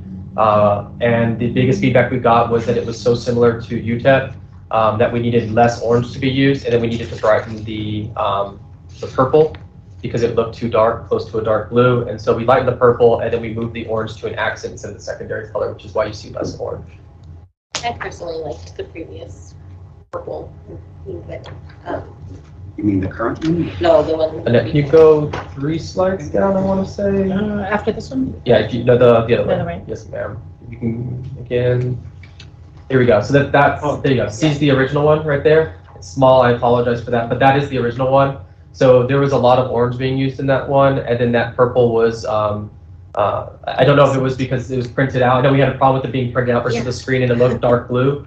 And so that was a lot of the feedback that we got. And then in the feedback from members via email, that was reiterated, I believe, by 3 member organizations. So you like the one in the middle? I liked B and C, and I liked the purple that was being used originally. My comment was that maybe it was just too much orange on the bus, and maybe to use more of that purple color. I concur actually with you. And I liked B, but again, which is now 1, right? I mean, I guess to see how the pink is different. Then on Yeah, the that was right. Yeah, and what I'll tell y'all is we had that discussion after that last time, and what I would tell you is the decision that we should make should be off the screens that you see here, Okay. because that's going to be how we're going to be running it virtually. When we go get it printed, it's what's going to be the code that's used. It's going to be in the brand guidelines. And then each printer prints out differently based on the quality of that printer. So as we make those decisions, the true color is going to be the ones that you're seeing on the screen. So that means, because I preferred this one here, so yeah, I would still say that C was my selection, but with that blue or purple, sorry. So that purple, but still less orange, correct? Okay. So we're just talking about colors, we're not talking about design. Correct. So right now it's just about colors, and then we had those discovery meetings where we were on the Zoom call and had those conversations. What we want to do after we pick the colors is go back to these mood board conversations, so we can develop that feel, that vibe, how we want how we want to key out to the public, and really have that engagement conversation with y'all. But I know that Reina was asking that we could nail down the colors. I would say that the mood board C is also based on our current color scheme of purple and yellow, and that orange was just kind of added in there to differentiate us from other companies. Like I know the comment about Planet Fitness was made. So it is based off our current color scheme, that option, and we just wanted to give you that option when we presented these mood boards. It's just that the intensity of the colors we. Can you go to the last slide, Anna, please? The, 29, ABC, please. okay. Yeah, right. This one? Yes. Okay, so you like C, not necessarily the design, just the color scheme. I discussed it also internally with my staff, and they also concurred on C or 4. Mhm. It drew more my attention when I saw the same colors in C in number 4. It's like, oh, that one's nice. I think that one's new. So I'd like design number 4. Can you go back to the slide to option 4, please? This one. I'll make the next. So the big difference in this one is where that orange color was moved from. Whereas you saw that as one of the primary colors really being focused on, it's now being moved to the accent mark. But again, if the feedback was use it still, but just not as much, so the whole bus was, then we can definitely bring that into consideration and put that as part of the colors. Yeah, I don't care for the way it looks here on the bus, but I know that's when we can change later on. Yeah, because I think, it's pretty loud. So I think that what we're talking really is the intensity of the hue. Later, we're going to come back with some potential design, right, where we can even add white, for example, but the selecting the colors is what we're trying to achieve. Okay. If it's the board, that you all agree with this shade of purple, or does it matter? It's got If to it's this one or the distinguish, previous one? Sorry. I'm sorry, it's got to distinguish between the actual printout to the computer to. Maybe And it then looks brighter on KCN4 because of the amount of purple. You want me to pull that one Yeah, up? because it has But a I big. see it pretty much, the primary purple, pretty much similar. I think you all said you lightened Yes, purple. Right? and we're gonna bring up the presentation that had the mood boards pretty blown up so that we can see what that purple looks like, so we can distinguish between the two right now as well. And this is also more of a guide. I don't want you to feel like that means we're gonna pick this exact purple. I think once we get to the design phase and once we get to the final actual presenting of the logo, we will nail down that those colors to make sure they're fine tuned to be best on screen, to be best on the buses, and the best for print. But right now it's more of a we need to kind of get these bus shelters done. And so we're gonna have a direction for them to go with. That way they could go ahead and, that's really kind of the main reason why we need to pick colors today. After this, we're gonna go ahead and come back and present the mood boards again. And those are gonna be the design samples. And each benchmark that we hit, the mood board, meaning the logo presentation, we're gonna get closer to what it looks like. Once it's out published and out in the real world and communicating to our audience. There. So this is the original C blown up. See, yeah. On my computer, you see purple. Do you see purple too? Because up there it looks blue, but it.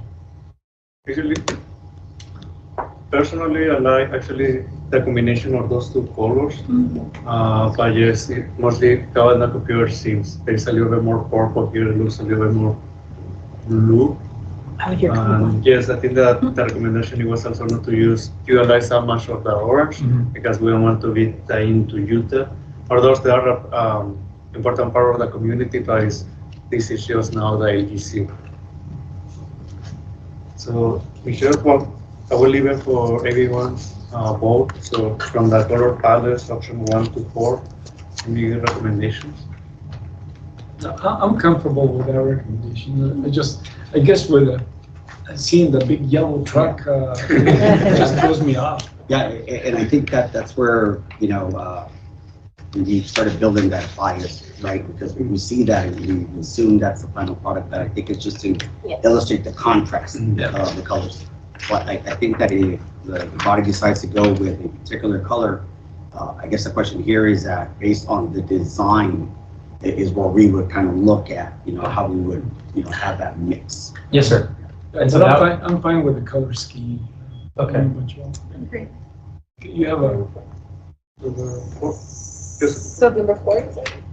And then just to clarify that did we want to go that lighter purple or the purple that we see here? That will help as well because we did find it. Yeah. Did you? The lighter. It's purple on yours too. Yeah. The one that's on your screen. Okay. Okay, so we want to go with this Especially one. like that, yeah. Is that consensus? Okay. Perfect. So then, the next steps here are we'll work with staff to kind of work on the next steps. I know that there was a rush on this because of the bus wraps and we had to kind of get this going. But we're going to go back kind of to what Gabe said, right back to our process. So I know the next meeting's not till October, but I'll be working with the next scheduled discovery meetings with the entity partners so that we can discuss the mood boards, get us back on track. Then the next time you see us at one of these meetings will be to discuss and present the mood boards for approval, and then next then will come the logo and brand guidelines. So you'll see us a couple more time throughout this process. Give us something that we are going to do and that need on the infrastructure. You can give us the color tone, because that will be something that we will have to incorporate in the construction design plans for the project. And next week we'll show up with matching ties. I went to Syracuse, so we're the Syracuse Orange, so I'm all for that. Or we should have just said, just look at his Yeah, tie. exactly. And there you go. That's what you Sorry have to about design that. right there. Would we be able to ask, have a motion for the ETA and the option 4? I've prepared a motion, Chair, for your consideration. It came down to color scheme number 4 with the direction that it be the lighter purple. If that's the direction, I don't think that needs to be in the motion. The motion is a motion to select El Paso Transportation Authority as the name of the parent organization and color option number 4 as presented by Barracuda Public Relations LLC. Anybody want to make that motion? Second. We have a motion, a second. Any further discussion? All those in favor? Aye. Any opposed? Motion carries. Thank you very much. So, okay, I think we're going to get there, Michelle, before 4 o'clock. You're going to stay with us. Okay, so number 10 is to discuss and take appropriate action to designate an EPATS LGC director to serve as a stakeholder representative on the Far West Texas El Paso Regional Transportation Coordination Committee, known as WETEC. On our last meeting, we didn't have a taker. Correct. I will say this, I'll be glad to serve in that capacity, just to let you know that sometime in the next 2 weeks, I will have a pretty major surgery that's going to keep me away for the initial 2 weeks, then spotty after that, but I'll be glad to do that. And if I cannot, I will notify the board that maybe somebody else can fill in. So, Mr. Estrada, may we also appoint a proxy? We can? Okay. Yes, sir. Absolutely. And I don't know if this is a viable option, but if the board would want the council government's staff, such as myself, to serve on your behalf, we could do that as well, if that's allowable. When one of us cannot attend. Or if you wanted me to serve in your capacity on behalf of the board. But I'm not a board member, I'm staff support, so that might be an issue for you all. So I think that in terms of volunteering, if it's decided to appoint a proxy, I certainly volunteer to be the proxy. Okay, then if it's okay with all we, I'll be the rep with the possibility of having a proxy of 1 or 2 meetings. Okay. Do you want to Do we need read that as a motion? Just a motion to designate Commissioner Carlos Leon as the EPATS LGC Director to serve as the stakeholder representative on the Far West Texas El Paso Regional Transportation Coordination Committee, and Mr. Mike Medina as the proxy. I think that sounds. Okay. Do I hear a motion? I don't want to make it myself. Yeah. So moved. Okay. Second. We have a motion and a second. Any further discussion? None heard. All those in favor? Aye. Any opposed? Motion carries. Okay, so agenda item 11, discuss and take appropriate action regarding concerns pertaining to Texas Alternative Call for Projects application submitted to the Texas Department of Transportation. I know that this was discussed at the last meeting, the potential concerns that would be raised specifically with regard to City of Socorro's application where they're looking at, they've already submitted the application for their bus shelter, and should they not participate within the LGC, what would happen with that funding? And is there any duplication of services, things of that nature? So we're just bringing this back to you all to ask if you all would want to consider making that concern through the form of a letter to TxDOT, or there's any other actions you wanted to take at this point. Just if I may, I have did you all get a copy? No, we did not send out copies. Okay, Jackie, would you mind just 3 copies for us? I am of the opinion that we don't need the letter. You can see it. You can see it, and I'll get you tomorrow. Because I think TxDOT will know what's going on. They used the county's plan to submit for those shelters, as I understand. They used our study, which we paid for, but they used it. It's not a big deal, but I don't think we need a formal letter to send to TxDOT advising them that they didn't join the LGC and we may be competing for the same dollars. I think there's other ways in assuring that they understand. But I just don't want to do too much that would further push Socorro away from trying to join our group. But when you see the letter, it just, my thoughts, you all may want to send it, yeah, let's send it, and I'd sure support that. So those are my feelings that.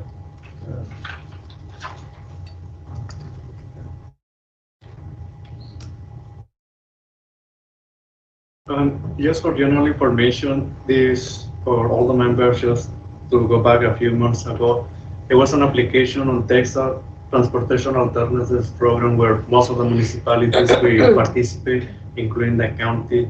And of course, main idea was to secure funding for pedestrian improvements. Part of the application was coming from El Paso County's multiple projects, similar to Zero Horizon on all the municipalities. We found out that CO Socorro submitted multiple applications. It was brought to our attention because they were requesting letter of support on behalf of the county. And there was no questions related to, because there were 3 applications, 3 letters of support. There was no issues signing 2 of those letters of support. It was just in particular that it was brought to our attention to see the county or the LGC needed to sign for that letter of support. And the letter of support, it was just for one project in particular referring to the passenger shelters. And the passenger shelters at the moment are pretty much, they still a conflict with the locations that we have already have on our design plans. So, as I understand this letter, is that under the TxDOT call for projects, the city of Socorro went ahead and submitted infrastructure improvements by way of shelters. Correct. So these shelter locations, there is a possibility that there is 1, maybe no service now, or 2, that there would be possibly no future service. That's being supported by the LGC.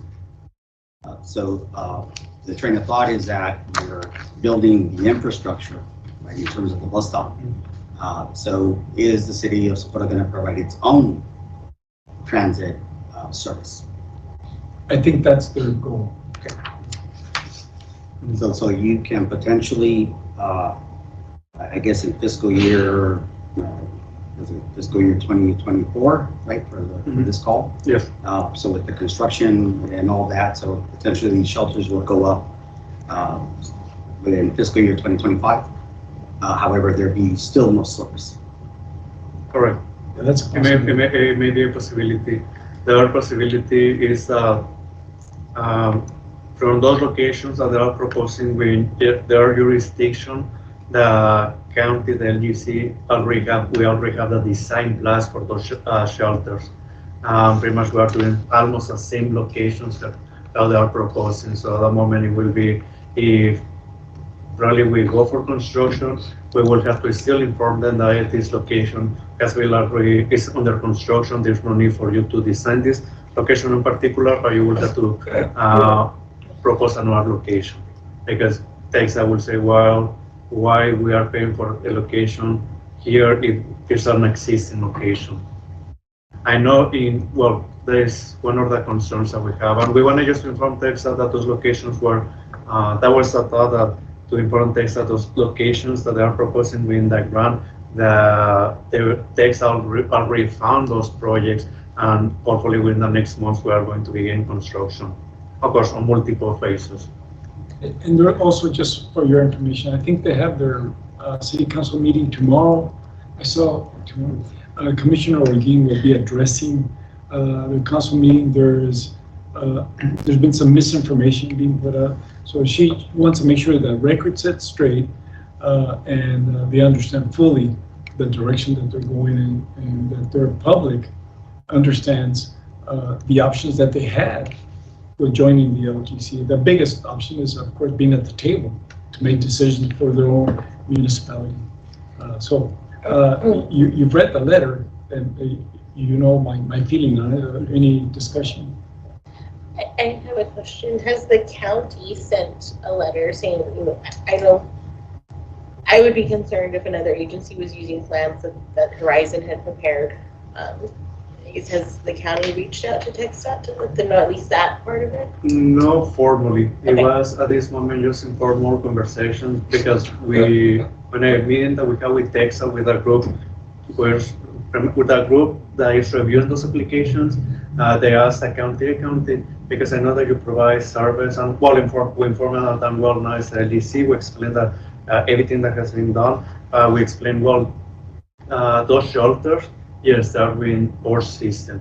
Because they were asking the county, this is coming from you because we see Socorro name, can you confirm? Because it's just clarification. And we have to provide a proper explanation to certain extension, but we told them we don't want to make anything formal because now being part of the LGC, it will have to come from the LGC. If the LGC wants to express a concern to TechStat related to just to the application, or the other two, we are 100% in support, just that one in particular. And on the previous meeting that we have with Mr. Landeros, it was a request if the LGC wanted for us to reach out to TechStat and inform TechStat about concerns. And that was the best approach. Anyway, it was for providing a formal letter, but now that you have it, we go to receive a recommendation if you want for us to proceed sending the letter or not sending anything, or at least just to have a quick conversation with TechStat. Is the board members to provide recommendation. And I think the final, what we want from it is that TechStat understands what happened, and with or without the letter, they understand what happened. So and Jackie, correct me if I'm wrong, I feel by sending the letter, we do more to antagonize another municipality in the future for coming back, because everything that's in the letter will be known by TechStat. So I just think that in terms of the state and their selection of these projects, I would assume that there is an expectation, especially for bus shelters, that there is a service that's already being provided. So it's kind of like it's counterintuitive. Yes. For us in San Antonio, I try to put in the infrastructure, and so I already have the service. So that train of thought is that, well, if we as the municipality are tasked with developing that said infrastructure, then we'll just borrow it from the county plan. Yes. Ask for these shelters, and then we get the shelters, and then we potentially may become a member of the LGC, or we go ahead and coordinate our own transit service. But I think I would potentially just, say that the letter probably wouldn't do anything in terms of, raising another, question about this. But from my understanding is that the information that was used by the city was open source. And so the design and et cetera, all that was part of the open source. So they just used it. And so part of that clarification for me again is that were they the same bus stop locations, or they just took the design and applied it somewhere else in the potential system? They do not do the actual design. In the application, they were just referring to passenger shelters.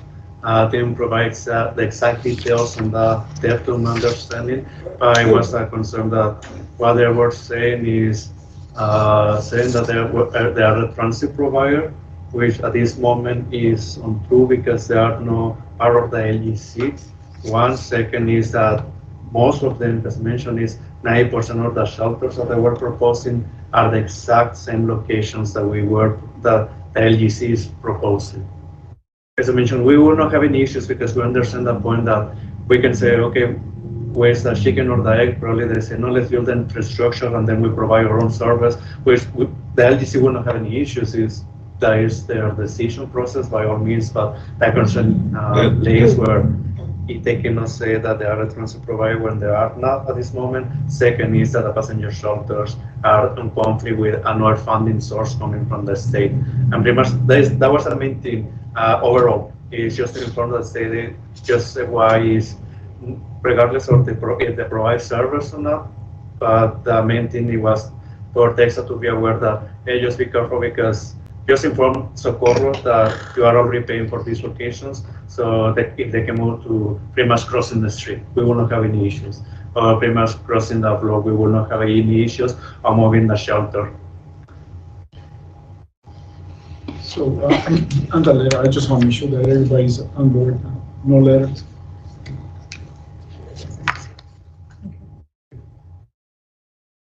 So we don't need any action. No, you've discussed the concerns, which is what was posted, and there was a letter that might have come out of this discussion, but there's no letter coming out, so no action. Great. Okay, moving on to item 12. This is where we will receive updates and reports from El Paso County Transit staff regarding ongoing transit projects and other transit matters. Chair, Board, this is transit plan. Just to update you on the Wi-Fi. With the Oh, buses. yeah. Our legal reviewed it. Now I'll send it back to the county's legal so they could revise it again. And then once I have that revision, I'll send it back to Mr. Estrada for his review as well. And then after it, everybody's happy, we'll send it to the vendors so they can put it on the website and we can open up the Wi-Fi and start troubleshooting. So I think we're still on the end of the summer date. And we can try to push it further. I mean, sooner. That's our goal. It's going to be such a big draw for especially students that are taking as much as 2 hours to get to school where they can do some work in the bus. So I guess we have no action on this one. No action. No. But this issues for the board members is just an update on the ongoing projects. So Mr. Serna already mentioned the Wi-Fi. The other one that's ongoing is the passenger shelters project. As you may know, phase 1 and phase 2 were already completed, where I was phase 1, the first 4 passenger shelters, phase 2, the next 5 passenger shelters, both have been completed. Right now it shows the design plans for the county-wide passenger shelters were completed. We are just pending for the formal approval from FTA and the environmental process, as well as some small revision through, I would say, the DBE goal, which is the disadvantaged business. Yeah, the cement business where we are obligated to win the total construction cost. We have to, the contractor needs to utilize service from a company that is in Texas in a disadvantaged business. That will be considered if there's a majority owned by women, if it's a tribe, or different partners, but it's just our only 2 things that we are doing at this moment. It's an ongoing process. Hopefully we can receive clearance, hopefully to move forward in the next few months.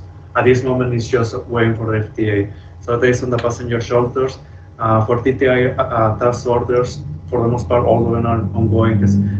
You hear before from TTI, they're working, pretty much they were completing task order number 4, moving to task order number 5. So that's currently the status that we have at this moment. And of course, we cannot disclose so much information, but the other one, bigger one, is a transit facility, which is still ongoing. Have we had any issues insofar as heat-related emergencies at any of our shelters? Not that I'm aware. Not that I'm aware, because if that happens, then usually our transit provider will let us know that this happened. Medical will send, but we haven't heard In anything. any of our, I shouldn't say shelters, bus stops.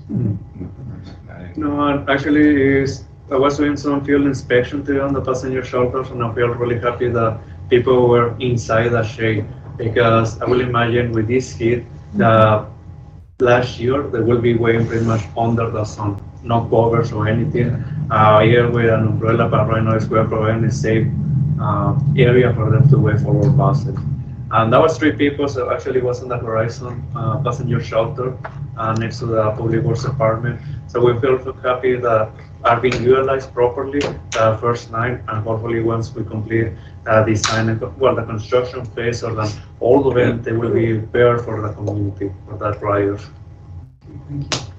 And besides just the last one, if you can see in front of you, is just the current ridership. Of course, it dipped down a little bit on September to October, but right now right now that we are on May, is catching up just a little bit. Of course, we have summer school.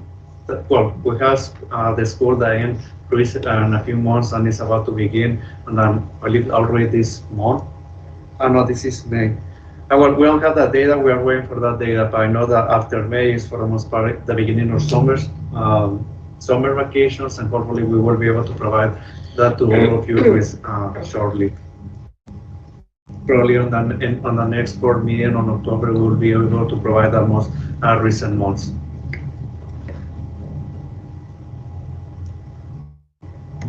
Besides that, no major updates. Members? Okay. Okay, well, since there are no items to go into executive session, then that would be number 13. The last one is to adjourn. Okay, we'll adjourn. And thank you all for being here today. I know that it's, the weather is terrible, to get out here, just to get inside is really hard. But the next meeting is scheduled for October. For October, yes. And I don't have the dates. I'm trying to think of if we're doing, Sister Daniel, do you know? Is it 18th? Okay. The third Wednesday, correct? Okay. Yeah, 18th. All right, October 18th will be the next one. October 18th. Yes. And then just have you close the meeting with that time. Yes, and we will now close the meeting at 3:49 p.m.